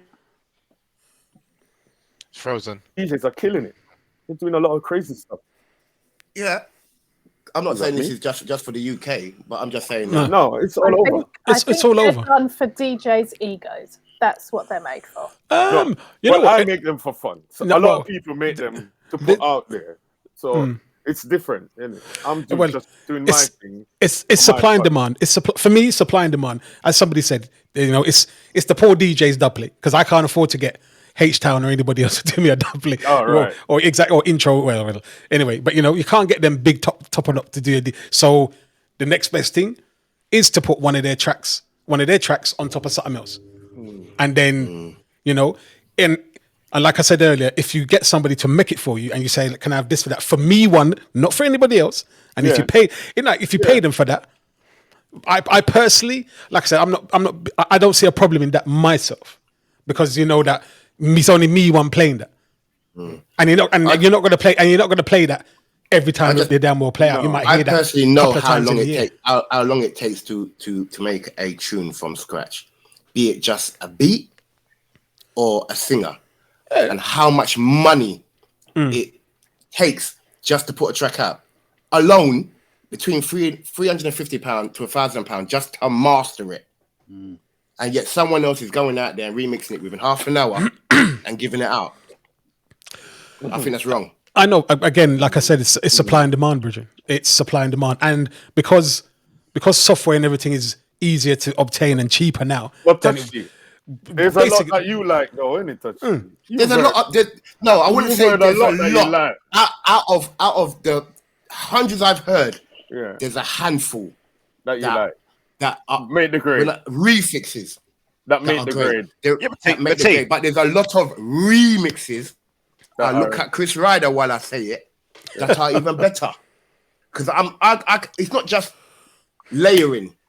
I'm listening to how people are timing it and putting it and moving this where the moving breaks are, and it's not just 8 bars. No, it has a variation. Because I will get bored of just going like that. Yeah. Well, you're talking about the loop bridge. Huh? That's what you dancing. Loop rhythms. Shut up, you. About. No, I'm just I don't like the looping thing. I don't like the looping. I don't like it either. So I don't like the looping thing. 8 bars. Yeah. And that's because it's just an instrumental of the song. Yeah. One of my refixes a loop. What refixes? What refixes is a loop that you done? I can't remember the name of it now. There's only one I've done. No, you remixed it. You took it. You move things about. You didn't remix the track. So who's heard it apart from you two? But the beautiful. That to be exclusive. Oh, there you go. Exclusive. No one else can play it. Nobody can play. All right. See that? Touch. Is this the beautiful one? Yeah. Yes. Me have it, man. Me have it. You have it. I forgot. But you know what? It was needed because of the way it started. That's right. It was needed. It was a good one. Can't lie. It was a good. Don't tell nobody. Yeah. Don't tell nobody. There's good remixes out there, isn't it? So. Well, all right then. Well, you know what? Because I don't want. Well, what's the time now? 10 past. Right. Let me move on to our next subject now, people, because that's going to be that's going to rage on and on. For me, at the end of the day, like I said, it's a certain skill set. I don't have a problem. I'm just for me. The post was about. I've been out and I've heard DJs. Their whole set has been pure that. You know, I even. No, actually, I won't say it because. Well, to any DJs that are out there listening and watching, please don't make that mistake. Please don't make it your whole set. Yeah. Well, all right. Well, they have it. Right. Okay. Moving on. Next topic now. So, since basically, well, not even since COVID, because I know COVID has changed the whole outlook, how we rave, how we do everything now. But basically now, you know, again, I put up another post I put a couple of weeks ago. So who is more entertaining now for us as DJs and for you, the listener, or the raving public, or the public at large? Who gives you more enjoyment now? Club DJs or radio DJs? Musically wise, I'm now talking. You know, musically wise. Who's more entertaining? Who do you say, you know, makes it you know, I'm gonna listen to so and so, or I'm gonna definitely go out and hear so and so? For me, it's radio all the time. Okay. And that being because? It takes a lot to produce a radio show. If you're on weekly, you know you cannot be playing the same tunes you played last week or even the week before. So you think about it. It's programmed. Yeah. And the funny thing is, with radio and online, you can't really see all of your listeners, but yet there's a varied amount of music being played. So I get pleasure in hearing the different genres on a radio station or an online play. In a club, it's the same, top 50, week in, week out. I agree with you to a certain point. I disagree with on a radio show, you're not necessarily going to hear the same music, because I personally, if I love a tune and it's new, you're going to hear it for a while. New ones are exempt. New ones are exempt because you have to get the people to know it. Yeah, exactly. And I think I prefer a good, solid, well-produced radio show, because, you know, if the radio presenter stroke DJ is good, they're going to tell you a story, right? And they're going to share a part of themselves with their audience. As opposed to you going out and, like you say, you're hearing the same old tracks, the same old beats. Very, very rarely you're going to hear a track that no one knows. And I think I said it on Jarrell's post. I find with soul music, I don't know why, but DJs and audiences don't receive brand new tracks as they would do with a brand new reggae track. I don't know whether because reggae music, we all know who Jacure is or Valiant is or whoever, so we automatically recognize those voices and we receive that music more. But you don't really mainstream go out and hear a brand new soul track and people appreciate that. So I'm always going to prefer, look, and my raving days are coming to an end because I'm bored and I love to rave, but I'm just bored. So I'm always going to prefer a well-produced radio show over going out. Because going out now, as someone who loves to get dressed, wear heels, go to a club, I'm bored of it. Yeah, but isn't that the problem? Isn't that the problem though? Where because, as you say, people are playing the same old music because they're scared to play. They're scared to play those new bits and pieces that you're talking about. That's why you're going to hear it all the time. That's why you're going to hear the same stuff. But I don't even blame the DJ, you know. It's part of the crowd as well. It's the crowd. The same crowd. Right, and that's one of the reasons why I stopped playing out 5 years ago because because the crowd, you play a new track and everyone like bombs. Oh my God, what is this? I can't sing along to this. You can't do it. Yeah. That's the thing. That's the problem with the whole raving So thing. for me personally, radio over going out all day, every day, because going out now is, to me, boring. It's funny same old. It's funny though, Fiona, because like I've got to go back in the day, like we used to go record shops. We all went record shops. Could buy a tune on a Saturday afternoon, play it Saturday night, and people rave like they knew it from months ago. Right, and they would receive it and appreciate it. Happening now, unfortunately. But is that because we're older? I don't know. Is it because we're older? You know what it is? I don't know. I feel what it is. Like back in the day, when you bought music back in the day, music, it didn't need to mature. You either liked it or you didn't like it. With new music now, it's here today and it's gone today. It's just when last anybody play a new hip hop? Listen to all this hip hop. It doesn't get played because people don't even get a chance to enjoy it because by the next 10 minutes there's another new song out. Internet has not killed it, but it's giving you too much.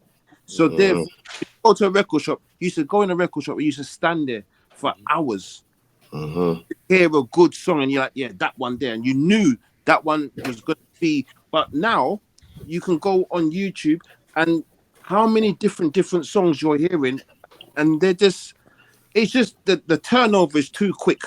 You're too fast, but it's too fast. But equally, you know, I'm not here pointing fingers at anyone, but I think if you're on radio and you've got regular listeners, like my regular listeners will know that I'm very apologetic. If I like something, you're gonna play you're gonna hear. You're not gonna hear it once or twice.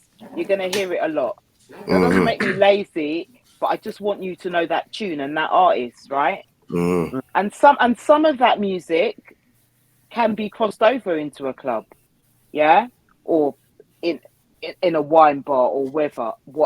But I just find, and maximum respect, because I know there's a lot of DJs and selectors out there. When they go out, they do try and push new stuff, but it's just not received. And again, I'm going to bring it back to the genre thing. Because the majority of ravers are women. I've seen it because I've watched the crowd. The DJ plays a new track. It's a great track. It's not received. The women aren't happy. But then in 6 months' time, because that track has been Shazammed by X amount of other bigger DJs, they're receiving it. I don't get it. Yeah, they won't receive it at the time. Yeah, 100%. I got... Go on, Chris. No, I was just going to say, I mean, my radio show, my narrative is to play new music every week, right? At least try and find 1 or 2 tunes that are brand new, different, that no one's heard before, right? That's my narrative. And in order to put those in the show, some things drop out.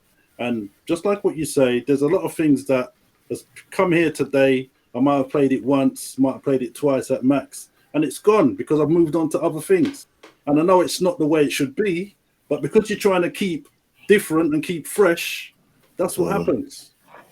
Well, in my experience, that's what happens for me. It's hard. It's hard. I actually go the other way around. I collect them. I'll wait for everyone to bond them out, finish play them. They're moving on. They've moved on. And then I'll say, you know what? Let me do a show.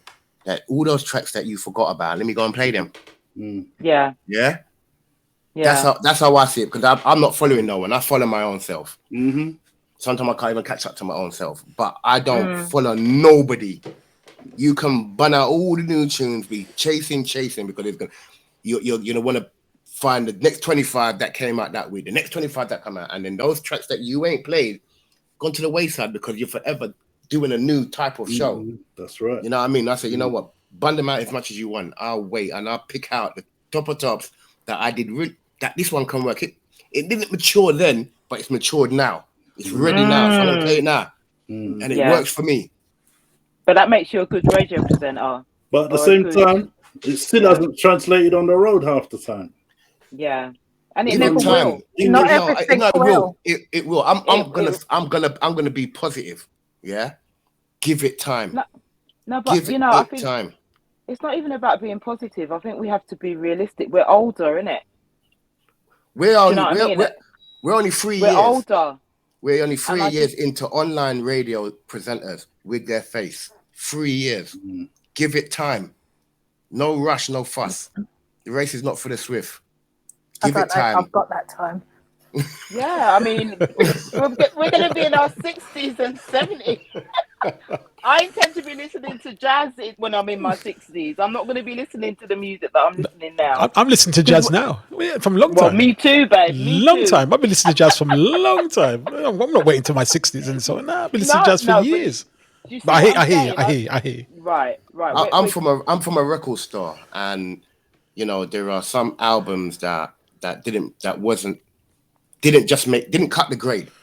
Then now you can play them like they were brand new tracks. Yeah. Right. Yeah, you know what? And people say, "Oh, what's that new track?" What do you mean new track? It's been out for 8 years. It's funny you say that, because I played a song, Shades, I'll Be Around, or right. So I played that the other day, and I thought, hold on, I really had an album, and I couldn't think. And then I googled the album, and I said, "Rah." So I went back into my hard drive, and I said, "Rah, I had that album." You see, when I listen back to the album now, this album is in the 90s. Listen back to it now. You know how much tune I took off of the hard drive and brought in my computer? Because them songs there sound like they were made yesterday. Before its time. Yeah. There's a lot of albums like that.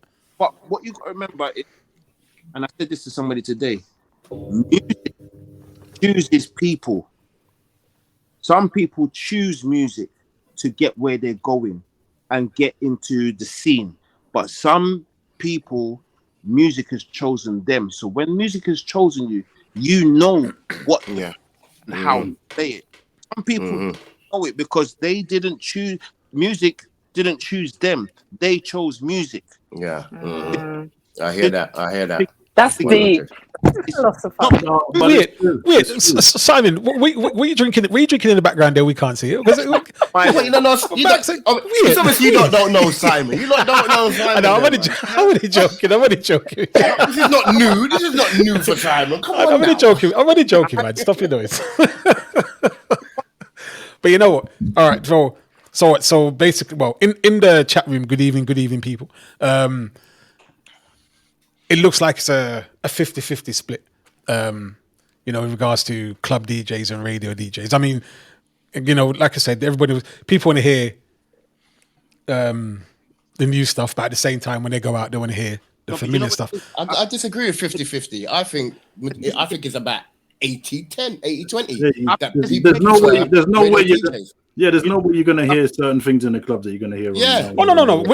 Well, right, and that's very true. That's very true. But all right. This leads me on to the next subject because before you go any further, look how many people have come out of the pandemic playing online that were never known before. Never ever known before. Never been a DJ play out. There you go.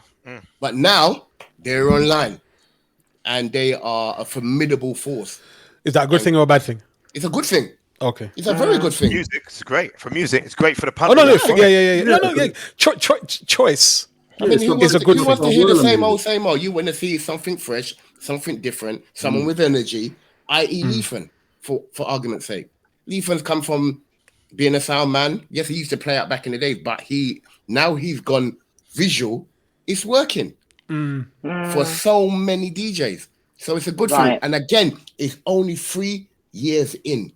Give it another 5 years, then music goes in cycles. It goes round and round and round and round. And hopefully we'll be saying, you know what, it's a good thing that the pandemic come, because it's born a lot of DJs and it's progression. It's progression of music in time. Connections as well. Connections. Yeah, that's right. That's connection, man. Come on, the connection that's been made since over the last couple of years has been crazy. The amount of new people I've met over the last couple of years. You know what I mean? Virtual, real life, whatever you want to call it. Virtual is real life for me now anyway. Cause I can quite happy stay in my yard. I don't come out for everything. I'll be honest, you know what? I'll be straight with you guys. I get more fun doing a Mixcloud show than going out in a dance. Yep. I'll be straight up. I'll just be straight up and down. I get that. I can go. You get feedback, and you get feedback as well. You don't get feedback in a club. They just you play good and they're gone. I don't get feedback in the club. DJs get this. Why? You know, that's all they're looking for. It's all changed. It's all changed now, man. You know? Well, all right. Then let me read out some of the comments in the chat room, because basically, all right. Then, for example, right, I saw one earlier. Lolly put out, right, then, for example, and this will lead on to my next topic, because Lolly put out, like, for example, that track by Moonchild with Lala Hathaway. The beginning was great, and then in the middle it was like Marshmallow, just went boom. Right. Oh, I liked it. I liked that kind of. I like Moonchild, but that track could have been better if they kind of stuck to that beat right through the whole thing instead of like being Marshmallow in the middle. But you know, no, well it was for me anyway. Because when I played that, when I first heard that, you know, when you buy a track, you listen for the first 15, 20 seconds and you're bomba. But when I heard it all the way through, there's it's subjective. Yeah, but there's a lot. That's subjective. You know what I mean? For other people that say, you know, that's different. No. But right. Anyway, all right, cool. But then this leads on to the next thing. In regards to why is it still hard for new music to cross over, and as some people have said in the chat room, especially, and I agree, because I put a post about it even longer. But I've noticed for the last 18 months or so, it's hard to find good dance tracks. Everything is mid-tempo, and I love a slow jam. Don't worry, I love a slow jam, people. I love a slow jam. But of late, everything has been woe is me, mid-tempo, and you know, it's like we've just come out of a pandemic. What do you expect? Nah, man. Look, well, even more. No. But look here. Even more reason then to we've just come out of a pandemic. So if you've come out of it, then you're supposed to be living life. You're supposed to be busting a tambourine and saying, "God damn it, man, life is good." You know what? You know what I mean? That's how I see it. I don't want to keep going back onto the age thing, right? But for me, at my age now, yes, I like an up-tempo track, but I'm kind of more geared towards. I've been criticised. Apparently, on my radio show, I don't play enough up-tempo, but I'm more kind of in that 75 BPM mode, to be honest. Do you know what I mean? That more, but that's just me. I don't know. Well, again, it's been said. Well, here's my thing, and you may agree with me, you may not. You may disagree, but like I said, as it's been said in the chat room, a lot of the stuff is just too slow. The new stuff coming out, and as some people have said, the whole heap of blue eyes. So, slower the better. I disagree. No. There's a lot of fast music, and the reason why they're not playing, personally, it's a different scene, and there is not someone. They need someone of character, someone of character to bust it. You think bust that scene? We had on Red Groups. You had the Barry Whites of the days, and the Desi G's, and people of character on the microphone, Hollywood, so forth. There is no one of character right now. Personally, you can disagree, but if there was someone of character that was introduced into that scene, that knew the music, Yeah. I think it'd be a different ball game. Very It true. takes more. No, it takes more than just. It takes more than just a Break the character. circle. Yeah, Break but the as well as circle. that, It takes more than that. as well as that, Okay, you got some of the lead okay, people. what does it take then? What is it more than a character? No, well, all right, then, like I said, right. This is again. This is my opinion. Who agrees, disagrees, so be it. But the reality is, look, since COVID, there's been a lot of music coming out. Like I said, within the soul scene or art scene, whatever you want to call it. As I was saying to Fiona earlier on, the bottom line is this. Like I said, there's so much music coming out. There's so many DJs who want to be the first to play this or want to be up front. So because of that, as Chris said, if your show is about playing new music, unfortunately you're playing new tracks. And I'm not criticizing nobody, but the thing is, because there's so much music, you're trying to get on top of or try to be in front of. And it's for some of the DJs, they want to get one over the next DJ or so on or next guy. And so be it. That's life. Competition is good. Healthy competition is good. Is when you want a bad mind and side eye, that's when it gets all stupid. But the reality is, because there's so much music out there, you cannot. If there's certain tunes, look, but basically, the reason why all them tracks from the 90s and so on are so popular, because when radio first came out, that was it. There was so many DJs. There's only a certain amount of music coming out. So basically, they had time to breathe and grow and resonate and with the people out there. Now, with digital music and everything else, every single Tom, Dick, and Harriet can make music, rightly or wrongly. And also, there's so much tracks coming out, I can't keep up. Me personally, I know I can't buy everything. There's other things I don't want to buy anyway. Can I be controversial? Right. No. Hold on a second. Hold on a touch. But the reality is this. The bottom line is this. Because there's so much music out there, and because, as DJs, we can't let the tracks then breathe. If I like a track, I'll play it for like 6 weeks plus. But the reality is, at some point, if I want to play other new music, it's going to have to get dropped to, as Chris said, to accommodate the new stuff that's coming out, etc., etc. So we, as DJs and so on, because we don't let tracks breathe, how is the listener going to then appreciate it if you do hear it in a club? Because the reality is, we've only played it in a short space of time. Mm-hmm. You see? Right, let me interject. Mm-hmm. And I know Simon, you there? Simon, you can hear me? Yeah, man. Right? The game has never changed. There's always been a whole heap of music that comes out every single day from minute one. Mm-hmm. It's never, the game has not changed. There's a bag of rubbish that's new, 100%. But people are playing it. Yeah, well, yes. Saying, you know what? Let me siphon out which is good. There's a lot of very, very good tunes, and people are not playing them because it's not slow enough. Mm-hmm. There are a lot of fast music, but people are not playing it. Yeah, and I think people are just chasing something that's new, and I'm saying, you know what? Actually, let me listen to the track. Right. Let me. One minute. I sit down when I listen to music, close my eyes, and then I listen to the album again, and I close. Then you my wake eyes. up. No. There's some good music out there, and it's not just about the lyrics. Sometimes it's about the beat and how it's made. Yeah. Right. And how it makes me feel when I hear it, and I say, let me rewind that tune there. And then I say, you know what? Let me put that in the folder. That's that one is top. And then there's so many new ones that say, you know what? Nah, that can't play. Hasn't got no longevity. Mm-hmm. It may be good for today and good for tomorrow, but next week, next month, it's gone. It get washed with everything else. But that has not changed. That game has not changed. Music has always been every day coming out. I think what has changed is the DJs. DJs, they don't have their own self. They all seem to be all the same. Now, if you believe that I like this and a promoter knows you like that type of music, that's where you slot in. Play that for me because I like how you play that. Another DJ, I like how you play this. Yeah. But you get a club night, and literally the majority of the DJs, they are all the same. Because a DJ can play all genres, and I get that, but it doesn't mean that one DJ has to play all genres in a club. Yeah, I remember back in the days. When we used to go club, and you'll have a set because they were great at playing that type of music. This is the right time for them to come on.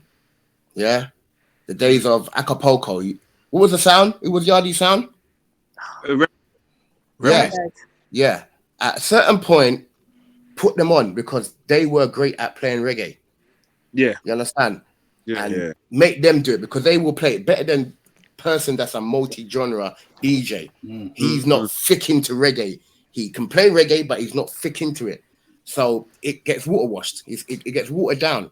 The raves get watered down because that person who is concentrating on this type of music doesn't really get to play his type of music, although he's great at it.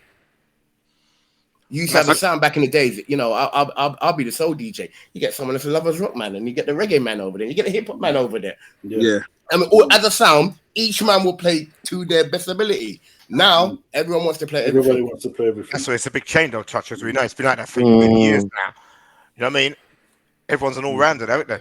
You know what I mean? Or try to be an all-rounder. Well, then is that not the fault of the promoter then? Yeah. Promoter should be saying, promoter should say, okay, then this is the type of music I want because I've actually studied. I'm a promoter. And I've studied how dance is supposed to go. So this is what I want. But now it's free for you playing because you can sell tickets. You're playing. Ching, ching, ching, ching, ching, ching, ching, ching, ching, ching, ching. Money. I don't care about how you play music. You can sell motherfucking tickets, yeah? The Brandy's talking now. No. Shut up. Sorry. Brandy. I just get passionate about it. I've been raving for so many years. Saying that, some promoters do put on a specialised event, book the DJs, and the DJ decides, no, I'm not sticking to that. I want to play X, Y, and Z. Yeah. That's something I'm getting in. That's another one. But I hate that person myself because if I'm on something, sorry, Chris, I'm on something. I work with two selectors mainly, Christos and VIP Boogie. And Chris also know it's that kind of night. Touch will know that. And then when someone would just come on this, flip the strip completely, might bust the dance, but that wasn't how the dance was supposed to go. Yeah, but what about the other side of it? When, as you said, you've advertised a dance, whether it be a rare groove dance, a rare, and people come there and say, where the reggae there? But it's there, and it's there advertised what you're gonna play and stuff like that, and people's customers. I'm sticking to my guns. I played that white line. The man said, "Can I play some faster music?" And I go, "This is a rare groove night." Rare groove, yeah. It's a rare groove night. Play up. He goes, well, you can, but the people here want it, and I goes, talk to the promoter because I've been hired to play rare groove. People do that. I'll stick to my guns. People cuss because they don't hear no reggae music or they don't hear no dance. But then always advertise all day long what it's supposed to be. Yeah. You know, Chris, I don't care. You know, I'm sorry. No, I'm the same. But I'm just saying, you have punters come to these dances, right? They see what the promotion is, they see what the dance is, but yet they're cussing you because you're not playing what they want to hear. They can cuss me till whatever. I'm just doing what I'm paid to do. I'm paid. Yes, right. Remember, some people don't read flyer now. I feel busy that. Some people don't They just want to rave, man. They don't because they see that girl with the bottom going in that rave. Yeah, I'm going to that. What, the American girl? Yeah, the one no one knows. Girl who don't have nothing to do with nothing. They think she's gonna be there, so they're gonna go there. But you know what? For me, the best rave is when I know what I'm gonna expect. If it's gonna be a rare groove and slow jams, I know I'm getting. My mind is set. Yeah, that's right. My mind is set. That's what I'm gonna be hearing. But that's how most of the public are, and that's why when it comes to a specialised rave, that's what draws some of the people. It's like if it's going to be slow jam and rare groove, why am I hearing something totally different? Yeah, we don't have.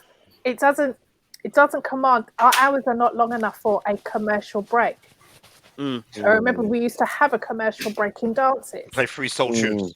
Right? But we haven't got the time for that now. Yeah, but some of them commercial breaks were intentional commercial breaks. They were just shit. Boy. Yeah. Listen. No, but sometimes the thing in it. Yeah. Sometimes it's the DJs, isn't it? They enjoy the it's when the crowd is on their side. They like that. They like to feel that it's adrenaline rush, isn't it? So if it's a rare groove dance and somebody say play some reggae and they play it and the crowd go, yay, that's them. They go with that. Yeah, I'm not doing it. That's some DJs, isn't it? I'm not saying everybody. I play music like I'm doing the 4x100 meter relay. That's what it's supposed to be. That's how I play music. You know, I play to my strengths. I read the crowd and I play what is appropriate, knowing full well that there's going to be another DJ. He's going to play this type of music. That's what his strengths. So I'm going to lead it into him. So the first tune he's going to play, he's going to bust the dance. Yeah. And hopefully before the person before me makes me bust the dance when I play my first tune. Yeah. I kind of I like to be told what they want me to play. And like do it. That idea.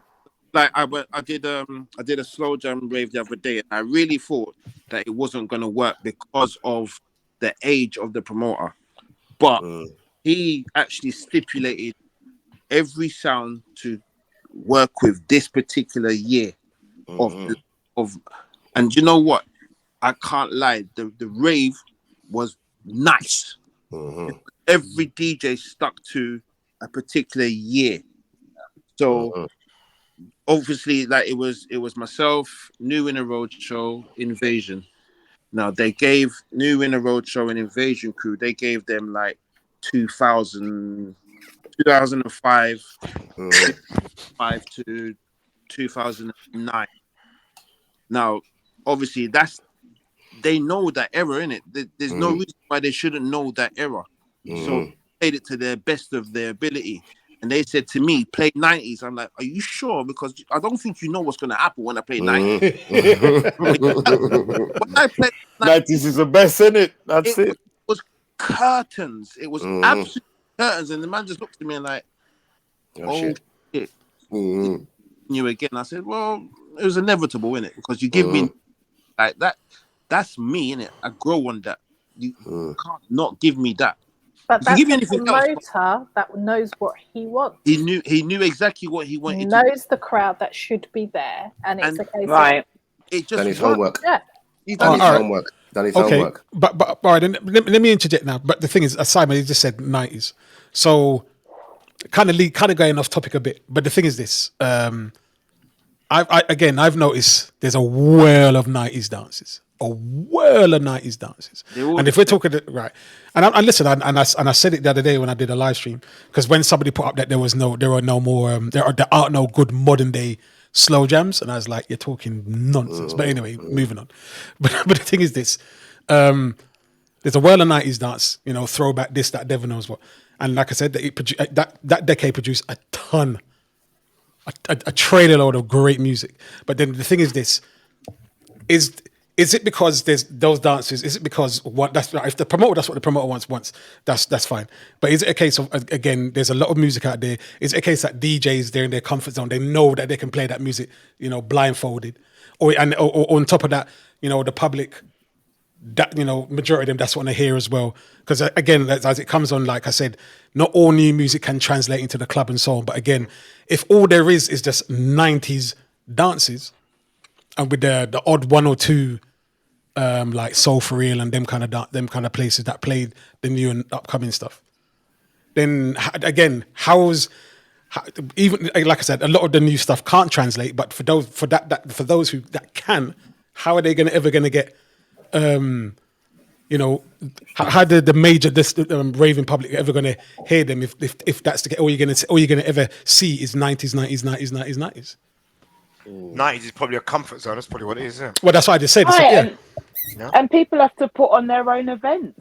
Yeah, but still, people are doing that. People are doing that. Yeah, but so if you, and this is, going back to the first question about station managers promoting their presenters and DJs, and I said then, if you're that hungry to play a specific type of music or genre. Look, I know venues, it's harder to get venues now, but, little restaurants, little wine bars, I don't think we should be... Look, I no longer rely on big name promoters to hear music that I want to hear, because I know 99.5% of the time, if I go to... Don't get me wrong, I like, I limit myself to about 3 or 4 big raves a year.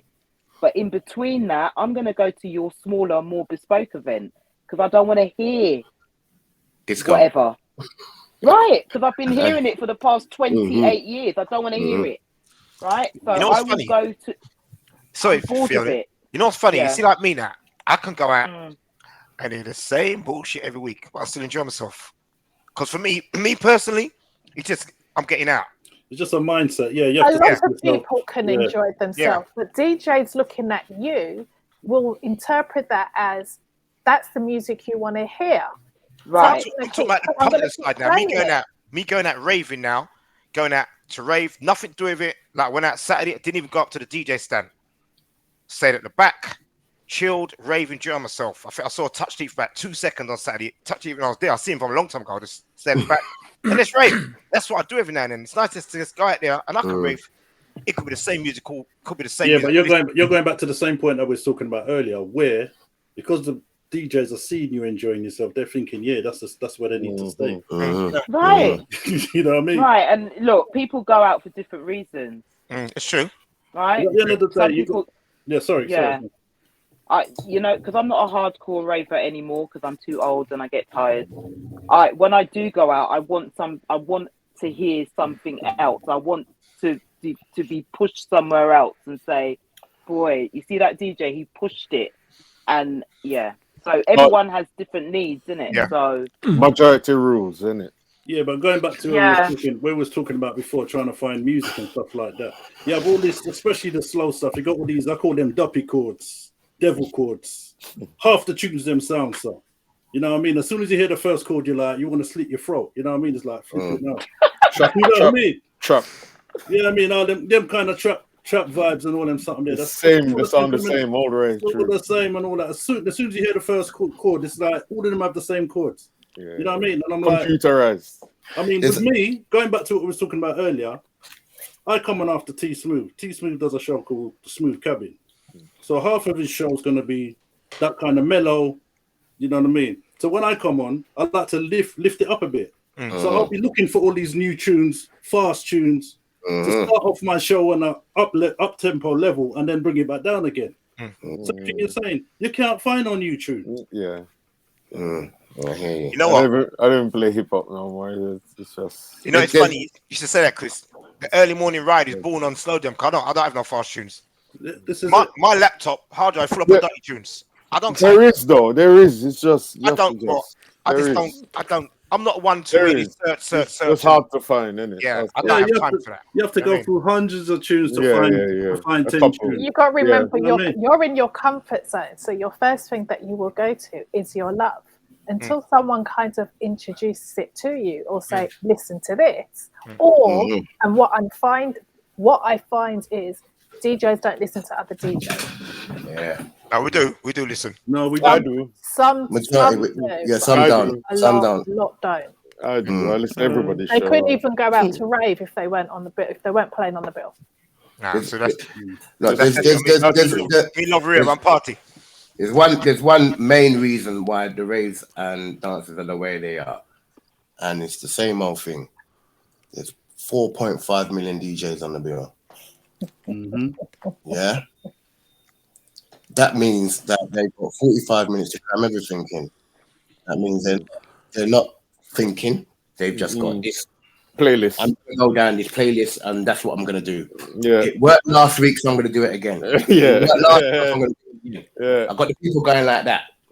But put a man on for an hour and a half and see if he can do the same thing. No, that will show your worth as a DJ.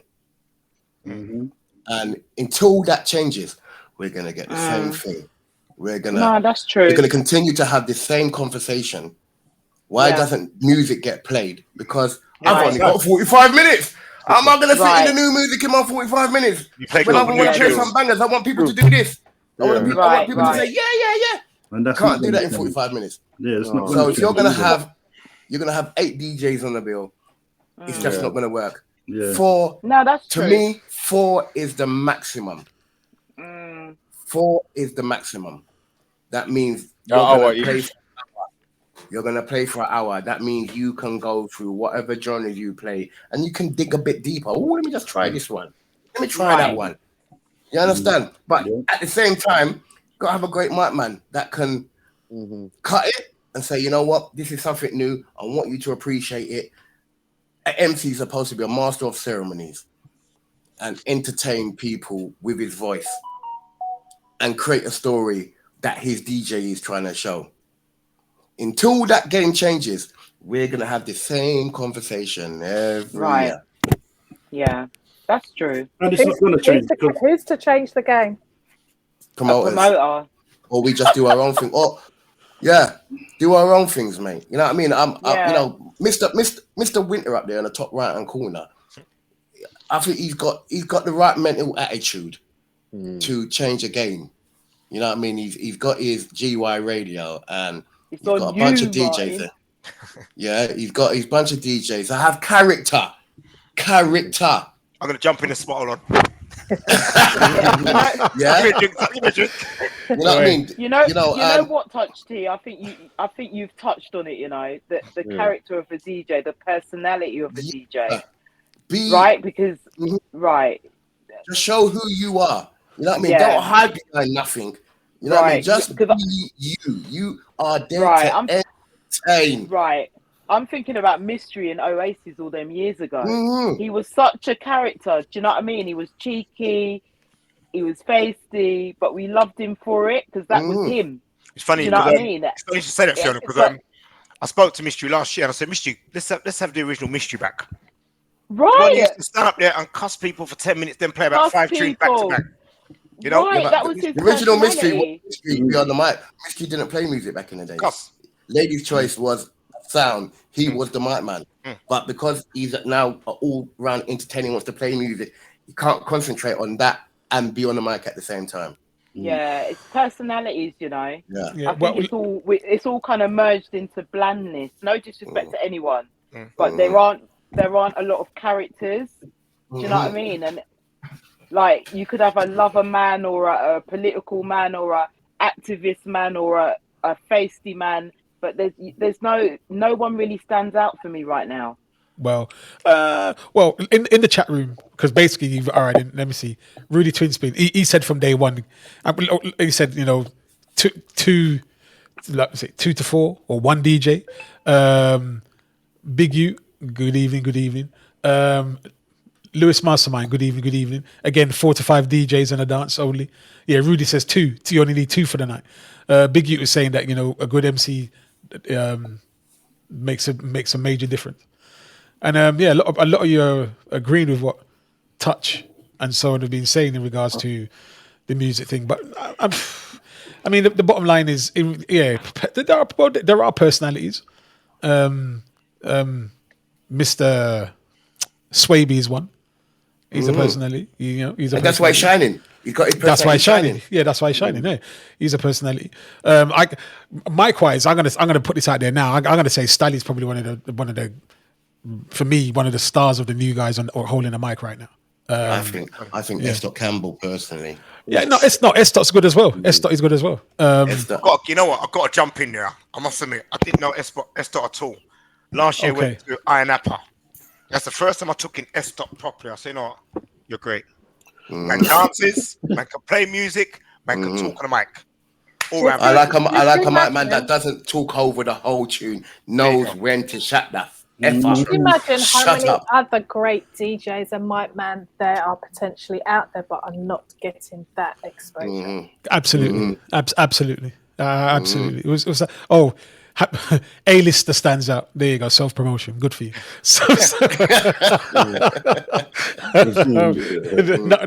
Blow your own trumpet, my friend. Personality is the key.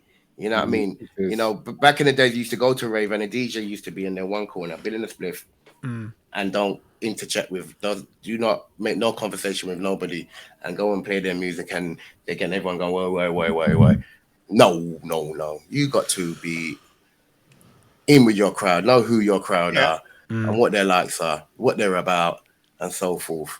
Be friendly as well. We've got to be friendly. Yeah, be friendly. Yeah, smile.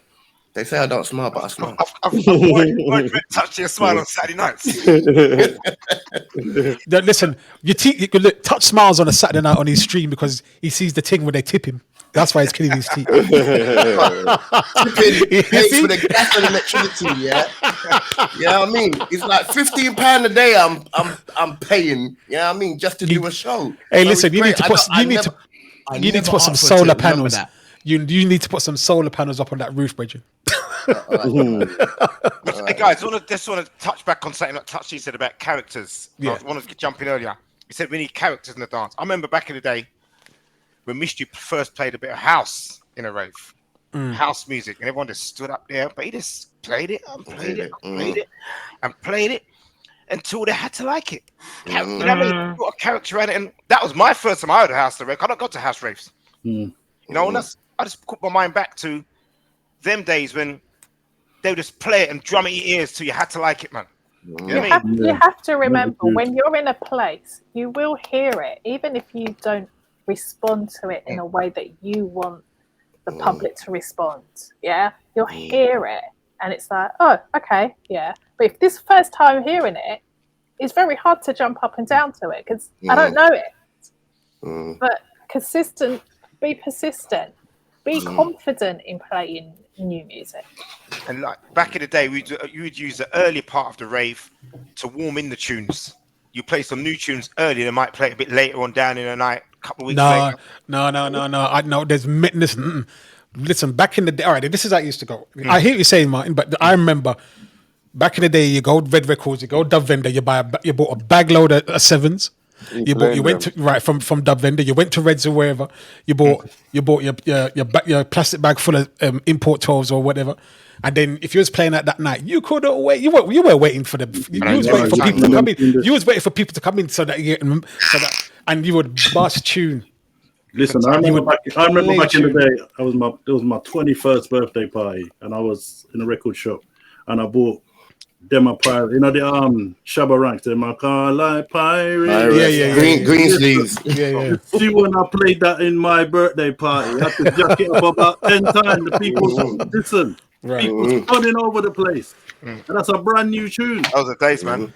But that's the problem. That's the problem. Those were the days. Like I said, I ain't got a problem with the 90s or nothing like that. You know what I mean? They can.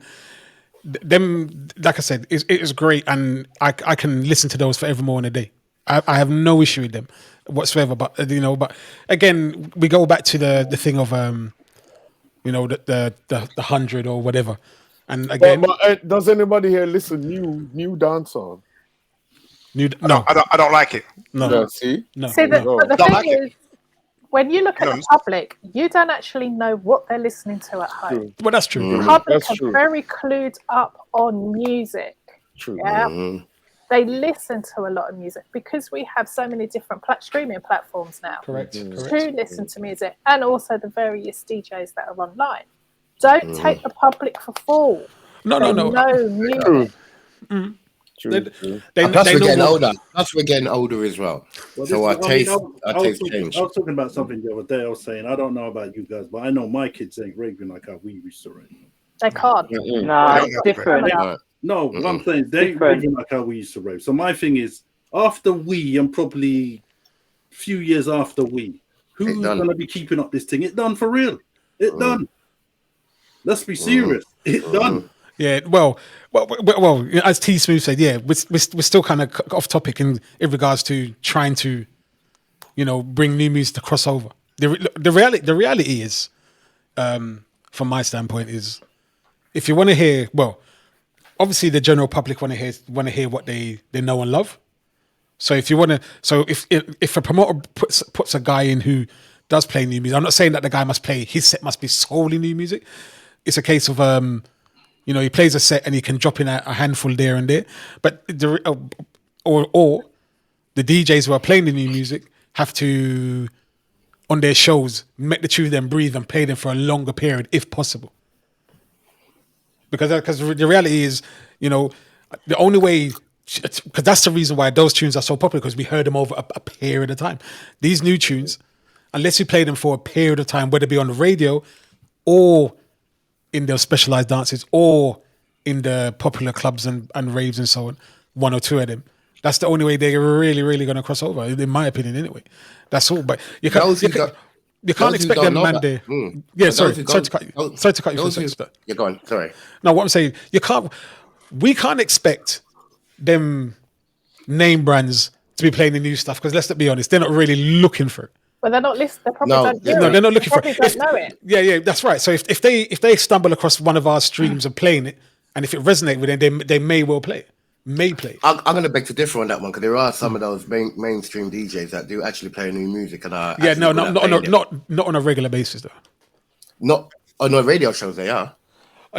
I'm talking about to make them cross over into the thing. So kudos to them if they're playing it on the radio. But I'm talking about in the actual club and raves and so on. That's what I'm talking because of the majority of people that are there. But you know, okay, for argument's sake, so for real, is there a recording out? Has anyone put it out? Because I don't see it flash up on my page and say this is a recording of the dance. No. This is what's going on. Where's the advertisement after the fact? So no one doesn't know how the dance went. No, if it was empty, we don't know. If it was ram, we don't know. We don't know nothing. What music was playing? I saw video. We don't know clips nothing. yeah. There's just a few. There's no recordings. So again, like I said, where's the characters? You may have the new music playing in Soul for Real and likewise those sort of dances, but is there someone of character? It's a very good funny. point. Funny. That excellent point. Excellent. Huh? The point I picked up on that is it's a specialised rave. And Yes. those But who so was know Rare about Groove. it, So was Rare Groove those back in who the know days. about it will go.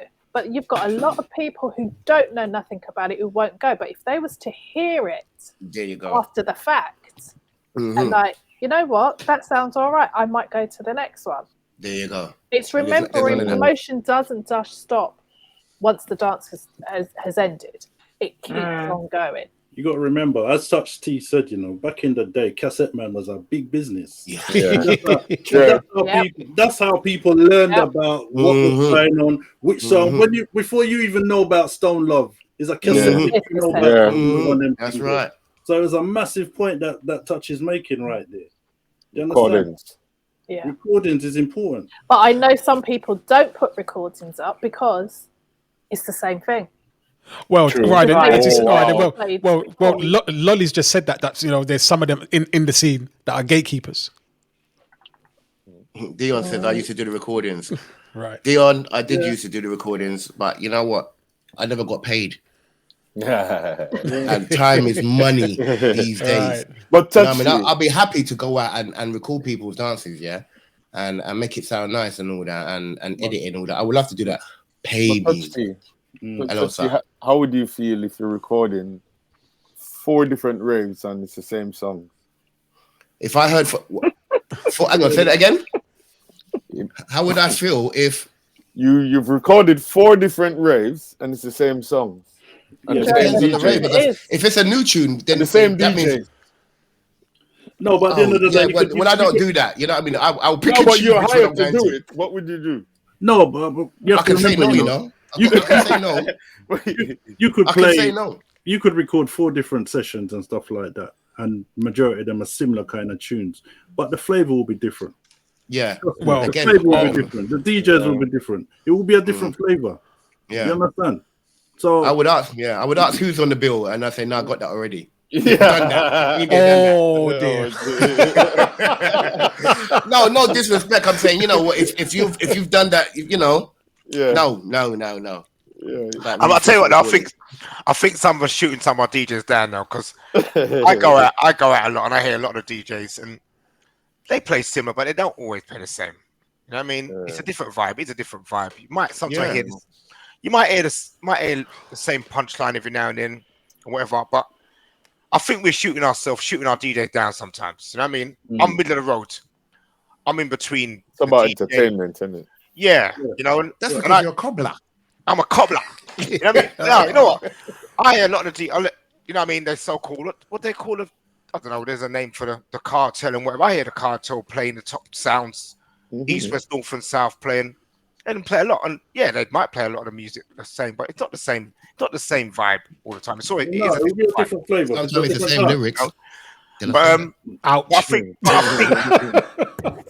a lot of us shoot ourselves down a bit too much. I think on a real. You know what I mean? I just love to enjoy myself, man. No, it is all about entertainment, but you know, but the thing is, put it this way, what I will say is, you know, like I said, when you had the big debacle about the 100 tracks and blah blah, and, you know, you had everybody's coming out saying they want to hear something different, and then when You know, when some DJs were brave enough to do that, Nobody's dancing. everybody was standing up there like group 4 security, their hands crossed up like, well, you know. So again, but that's because you're looking at body language.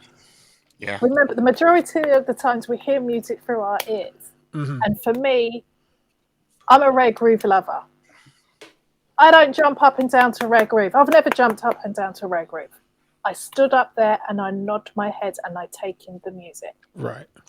But it's got to the point now where, as I said before, we've moved into a club, so it has to be disco music. It all has to be up front. Can I say something funny? Because like as an MC, and you see people just stare, just nodding their head, you don't really get a vibe out of that. I'm sure, you know, you don't have to be giving it all out, but if you don't really get a vibe as the entertainer. But you have to look past your fan base in the front. Forget fan base. I'm looking all over. Right. Yeah. You do. Luckily, you do. Not many do. They just look at their fans in the front, or like the ones just behind who aren't their fans. That's why I like and get put off by that. Don't get put off by it. Yeah. That's why do what you're doing. Yeah, I like to plug in my cordless mic and walk around and see exactly what's going on and feel instead of being blind with the selector. I want to be right show off. Or it might be that. It might be that. But I like to feel people and feel people's vibe. But I hear you though. I do hear what you're saying though. You know what I mean? Definitely. No. Listen, whenever I do a next song, I'm gonna try and get a few more of the public to be involved, because at the end of the day, like I said, it's nice to hear what Sangria has said.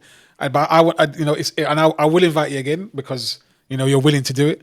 And if there's others who are willing to, when I do a next podcast, come on, that would be even better, because knowing what hearing the public, you know, that's over their decks, what they want to hear or their perception of how things are going on is important. If you're a promoter, DJ, whatever, you know, come first, isn't it? Yeah, well, absolutely. That's why you should be entertaining them. I think DJs should not just stand in one corner. I mean, I go out and people say, Touch is over there. No, he ain't. He's over there. He's over there. Because I'm reading the crowd before I start my music. I say, oh, well, they didn't really like reggae over there, but they like reggae over there. And I'm just trying to work out what's the majority rules, what I'm going to play. All right. And I think all DJs should do that. Well, all right, then. So let's because it's after 10 now. And I said to myself, 2 hours is more than enough. But you see, we're I don't know, we're beating our gums, and obviously we wanted. Can things change? You know, but I mean, each one? Do you see things changing? I'm not looking for a certain time. Well, obviously within our lifetime would help, because, but you know, I think that there's gonna be more promoters and there'll be specialists. I think the new scene of new music, just give it a chance. Give it a chance. I think that the new music is gonna shine. Just give it a time, because the people know music. Do not take Joe Blogs, the public, for idiots, because they know music. But they want to go there knowing that there is a vibe.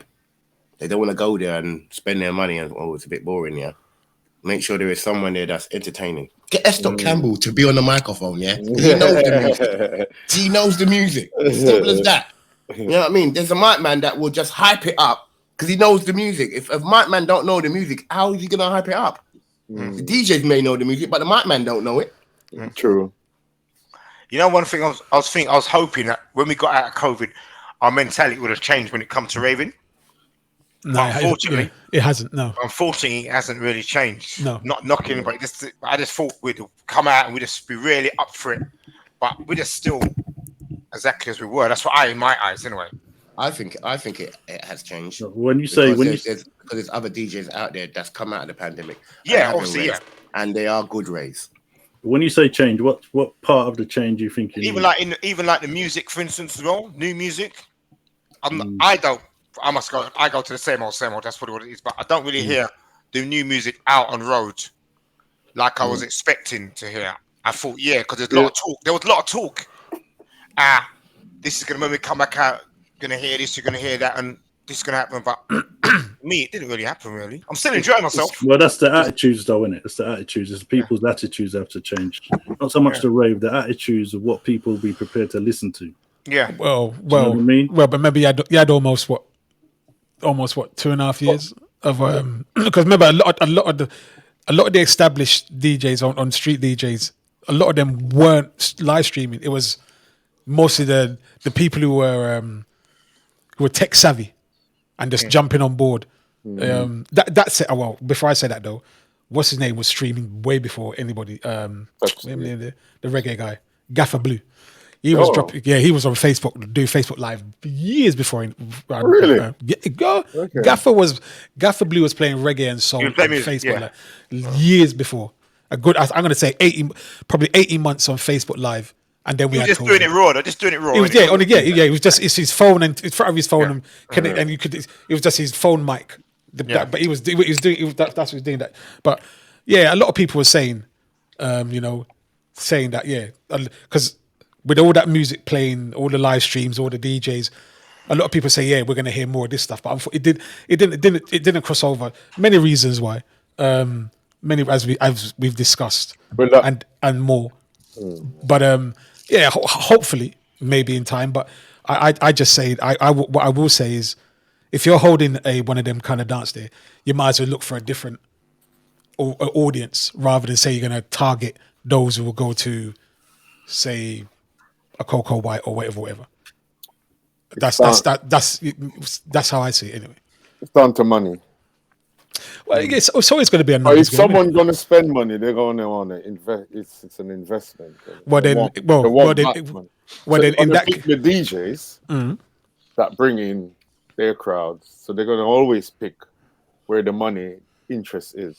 And then you get that circle. Yeah, they want to look after the investment, man. Yeah, and then that circle can't break, and you'll always have the same DJs all the time because everybody wants to make their money, innit? They're not going to willing to gamble. No one's willing to gamble. Which is where I buy out.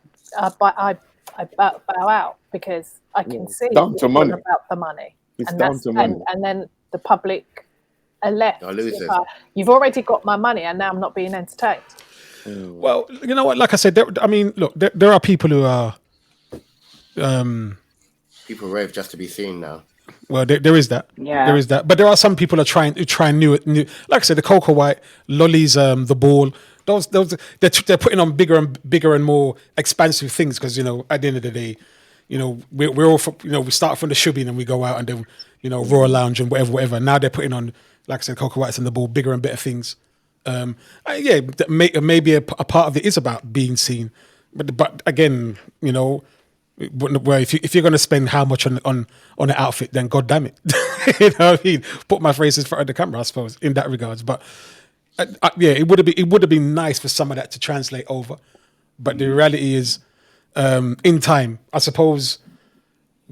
I suppose if a certain scene, basically what they want to see is if our scene grows, and then you'll get a couple of them put into. They'll bring them into their fold, so to speak. But I personally speak that we shouldn't be waiting to be put into their fold. Just create our own thing and do our own thing. But that takes That takes a collective. It takes support. It takes support, but unfortunately, No, I was just going to say it's got to take support. Absolutely, and no way you're going to invest in something and you're not going to get the support behind it. There's no point in you doing it. So, Soul for Real is popular, and then there's other ones coming up. But I suppose the reality is, they're all going after, because it's a niche thing, they're all going after the same thing. But if you've got like 3 or 4 things in the space of 2 months, then people will pick and choose. So there's always going to be losers in that case. You know what, Gerald, what T Smooth put in the chat room, which is very important, consistency. If you're doing something, you've got to keep at it, man. Mm-hmm. It's not going to work. So easy. It's not going to work the first, second. It's not going to happen overnight. I agree with that. So look at the bigger picture. You've got to look. You know what I mean? Race is not for the swift. It's just like when you open a club, innit? When you open a club, you probably might not make any money for the first year, but you got to know you ain't making no money for that time. Yeah. Business is like that. Business is exactly like that. Putting on an event, and it's going to be an event like every month, every 3 months. You might not make no money till the second year, but you got to be consistent. Consistency is the key for me anyway. You got to be banging on it, man. Advertisement's got to be different. You cannot stick on just flyers. Yeah. You got to do visual flyers now. Visual's the one. Visual's the one. You know, people want to see things. Yes. Mm-hmm. You know, just like going back to radio. I came back to radio just before lockdown. I've done one show off camera. That's since March 2020, April 2020. One show. I can't do a show to the 3 clocks on my wall. I keep saying I can't do that. I've got 3 clocks up there. That's boring. Can't do it. I do it to response. That's me, and that's what gives me a vibe, and that's what it is. And it's just time to change now, man. Visuals for advertising, be consistent, and your face has got to be seen. You know what I mean? That's what it is. You know? And it will show your true character. That word, I'm gonna drum that into people. People got to see who you are. Yeah. What are you about? Are you genuine? Are you taking my money and thinking I'm a fool? No. We want you there because we like you. So can we confirm if a DJ is doing live with camera and he's got the character, should he gonna go far? People are then seeing him. Should he not be in the dance then? Yeah, but what it is that some promoters, if they see a threat, they're not gonna put a threat in there, are they? Okay. Into the mix. I get that. But you also have to understand, by you playing out 4 weeks, Yeah. do you expect your people to come out with you every week? Yeah. single week? No, it won't happen, is it? Gas is £10 a day. That's £70 a week. Yeah. A lot of dough, mate. That's a lot of dough. I never realised electric was so bad too. It cut out when I was doing my show one day. You know what I mean? I think if you're a DJ, I think you 1 to 2 a month, really and truly. That's my own opinion, because you can't be taking people's money and every week you just can't. It's not. It wouldn't fit right with me anyway. Need to spend some time with the missus as well. Give her a bit of time. Yeah. That's another podcast, Richard. you know that. But yeah, I you know, ladies and gents, I hear you one and all. It is now 10:15. So we can either go until past, or we can call it a night now. Because I said to myself, all right, then cool. Because I said till 10, but it's 15:15. So all right, then we go until past and call it quits. Do club DJs need to show character? Isn't that what the mic man's for? I think both. It's everyone's responsibility. Teamwork. Yeah. It was Dion that said that. Do club DJs need to show character? Isn't that the mic man? What's the mic man's there for? I think both. Both. Yeah, I mean, it's good too. But remember, as I put up a post weeks ago, and I think I put something like, you know, again, as you said, mystery and so on. Back in the day, we used to when you knew certain DJ was playing out or certain sound, as we said, mystery or whatever, because they had a certain way of playing, they had a certain personality, blah blah blah. Is that the case now? I mean, when you go out now, could you, if you closed your eyes and went to a big dance, you closed your eyes and you didn't have a mic man, but you just heard the music play? You couldn't tell the difference. No. Yeah, I can. If they can mix, I can tell the difference. All right, well, fair enough. Fair enough. Which is not many. It's fair enough. It's fair enough. But but there you go. So, but there's like I said, it's not just the music. As I say, it is to be entertained, not just musically. You need to get some jokes in there, and that's where the characters come into it. And also the gelling of the DJs.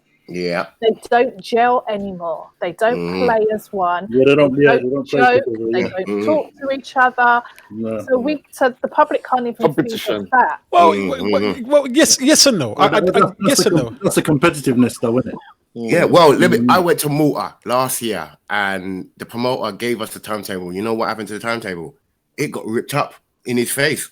We don't need that. We all work together. And that's the best ever rave I've ever played at in Malta. Because we gelled like we were brothers and sisters and knew. Again, not rounders. Pass on the baton. Oh, pass the baton on. Pass the baton on. When you're done, you pass it on. You pass it on, you leave it nice and neat, knowing full well that DJ is going to bust the dance on the first track. I don't want to just do it all the way through. I would love to, but I won't. The next DJ's got to come, he's got to shine. See what he's got to feel happy. He's got to feel nice. Teamwork. What people forget, when people come to a rave, they remember what it was like when they left, when they came in, and when they left. Right. It's what you leave them with. Don't matter who played the best, as long as you give them an experience for the night. That's what's interest. That's the most important thing. You lot come to Malta. Now I'm going to iron that one.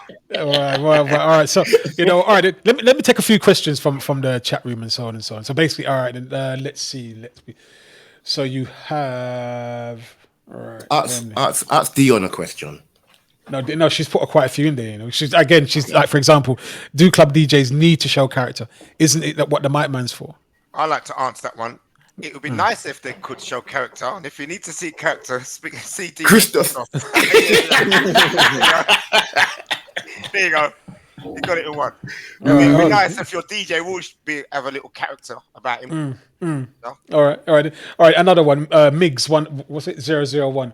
Too many clicks and enough sheep.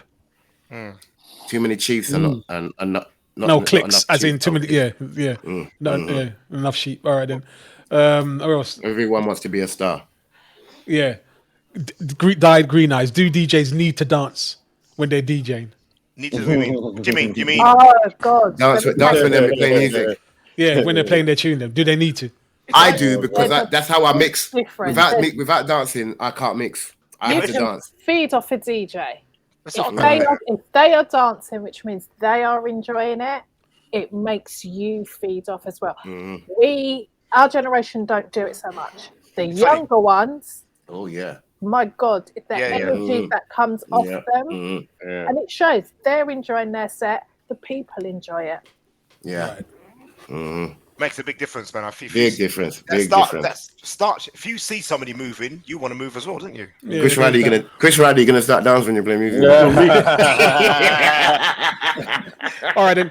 Well, all right. And another one. Black Pearl. He. Build your collective. Build your audience. Yeah, I think that's what everyone is doing online. That's right. Everyone that's online doing in front of the camera is building their collective. Definitely. Black Pearl again. No egos.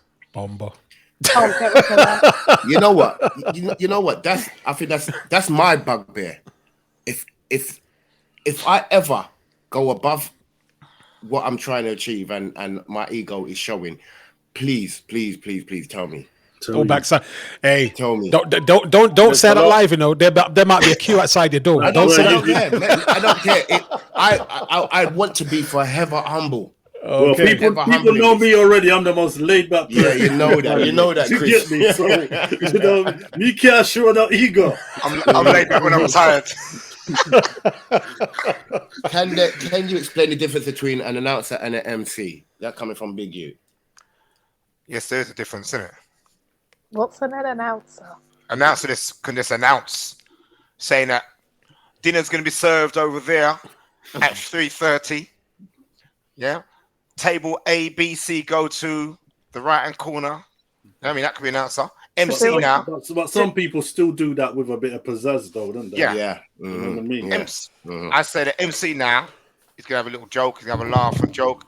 You can joke in between the tracks, bubble over the track, might show a few little lines over the track, and that's the MC in it. It's in DJ. At the right time. Okay. Yeah. Here's another one from the chat room. Pete Andrew. He's saying might men that talk way too much. Yeah. There's some. There is some. And I hate when I'm playing music as well. I hate it when it's a mic man that I don't know or I do know, but just doesn't understand what I'm trying to do. I get pissed off. I get so pissed off. Sometimes I want to hear a bit of the music, you know. A bit of the music, just sometimes. Sometimes I've been out and I hear man just talking. Especially over the chorus. And I kind of understand. Yeah. Well, that is when you're out there looking in, you realize what's happening. And, think about it. You're there playing. If the MC knows the music, he won't talk over the chorus. Well, see, some MCs don't know the chorus. Or don't know what the tune's about, so they're going to just chat. And they think because they're talking, hyping, you're not hyping nobody but themselves. You know what I mean? You know? And that's what it is. This name. Some tune you can, sometimes I'll be at it and I'll look over and I'll see what the next tune's going to play, and I'll just purposely make him play it without me saying a word. I know the intro of the tune alone. There you go. Yeah. See, that's the thing. There's a lot of mic men that don't know the music, so they're just chatting for the sake of chatting. But I don't think Rather we have enough mic men. We have too many DJs out there that don't have a mic man. Well, yeah, there is that. There is that. Have a host, including myself. I can't talk, but you know, S. Campbell. Boy, you're selling him strong, brethren. No, But he's good. He's good. He's good. He's good. He's good. No, he's good. I'm not disputing. No other good mic men out there. Yes, Frankie Beverly, Stally I Magic. can't be using him. I can't be using him because Brownie's popular. There's loads of great mics men out there. Yeah, You know what of course, Mr. Winter in his see-through black shirt. That one I always see. He always wears it when he's up in Birmingham. But we move on. Big U as well. Big U is a great mic man. He's loads of great mics. Very controversial, but he's a great mic man. I'll give him that. No, that's what we want. Hey, Mr. Winter, I'm sure next time I see you in that shirt, you must have all your nipples then pierced because I'm tired of seeing you. So. You know what's about it? I've worn that shirt about 3 times, I think. One time I was abroad, and every time I wear it, only when I look back at the picture, I realise how see-through it is, you know. Seriously. Maybe time to put it down now. I think so. Anyway, digressing. So let me see, couple more questions, and then we call it a day. All right. Oh, and I won't say what Dion said. I won't say that. Moving on. What's that word you told him? There we go. Yeah. There you go. That one. That one. No, loads of great MCs. I tell you, one of the MCs I really do like as well. Oh God, Brownie's brother, Dennis G. Yeah. Dennis, Yeah, I do like him. Yeah, big up Dennis. Dennis G, man. I mean, there's loads of great. Everyone's got their own little style. You know what I mean? Yeah. There's. I mean, like I said, there's a bunch coming through now.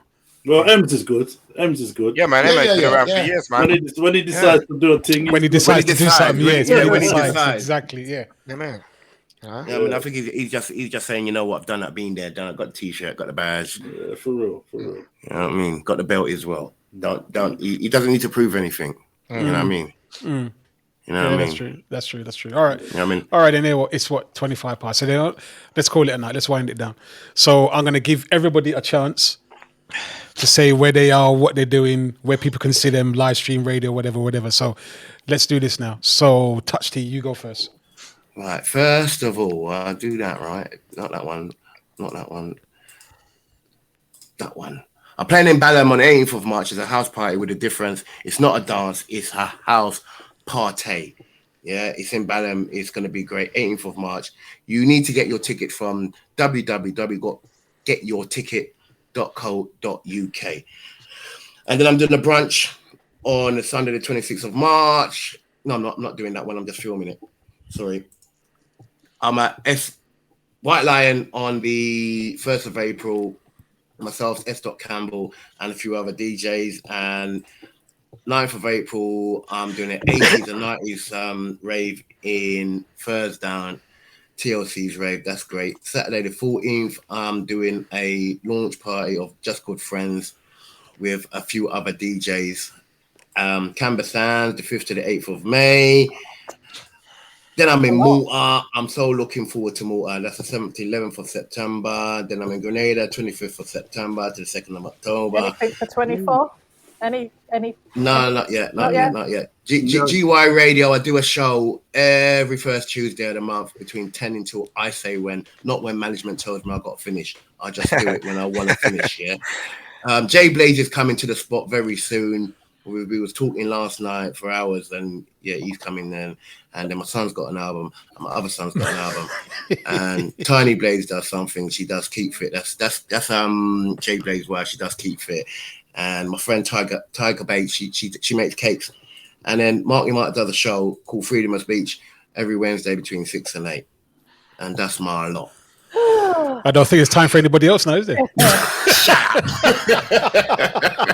All right, Martin, you go ahead, please. Yeah, basically, I stream every Friday and Saturday morning from 6 till 9, the early morning ride. GY Radio streams on about 15 radio stations, but Mixcloud, what we do, our VIP chat room. Get your tickets, jump on the Get Your Tickets website. Most of the leading raves are happening in the UK. Jump on Get Your Tickets. And of course, if you need your shoes fixed, there's one place to go. James Shoe Care in Barkingside. MartinWinter.com, getyourtickets.co.uk, GURradio.co.uk, or jscbarkingside.co.uk. That's all the websites, guys. Thanks. Okay, Mr. Ryder. Yeah, catch me on Roster Radio Live on Thursdays from 11 till early hours of the morning.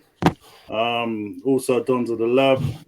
Got a website, www.donsofthelab.com.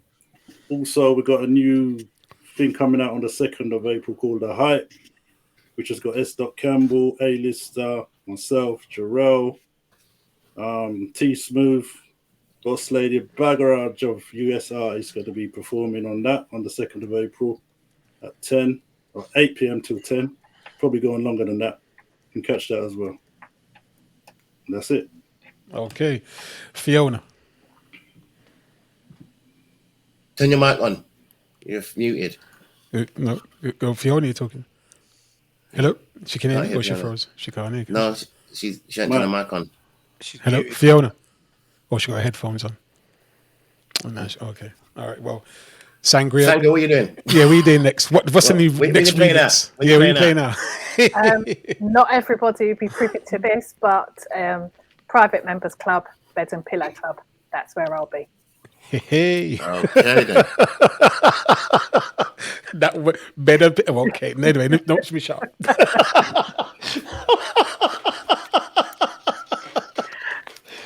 Woo!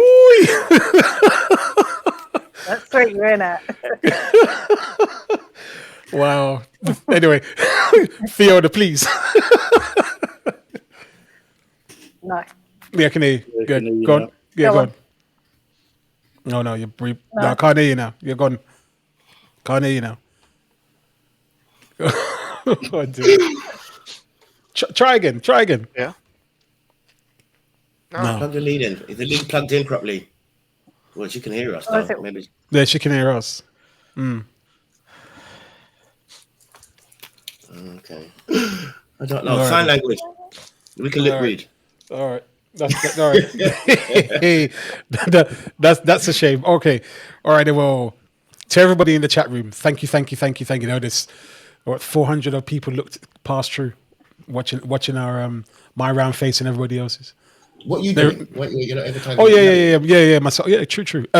Myself, what have I got? So Tuesdays, down at S Lounge, me and Stally. But tomorrow it'll be me and Esther.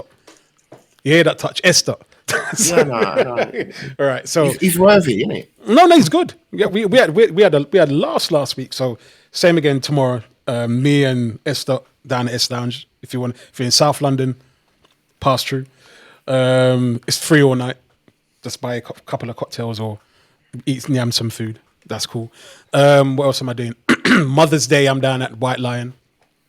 Playing alongside with Ronnie B, Digital D, and Loverman from Eternity.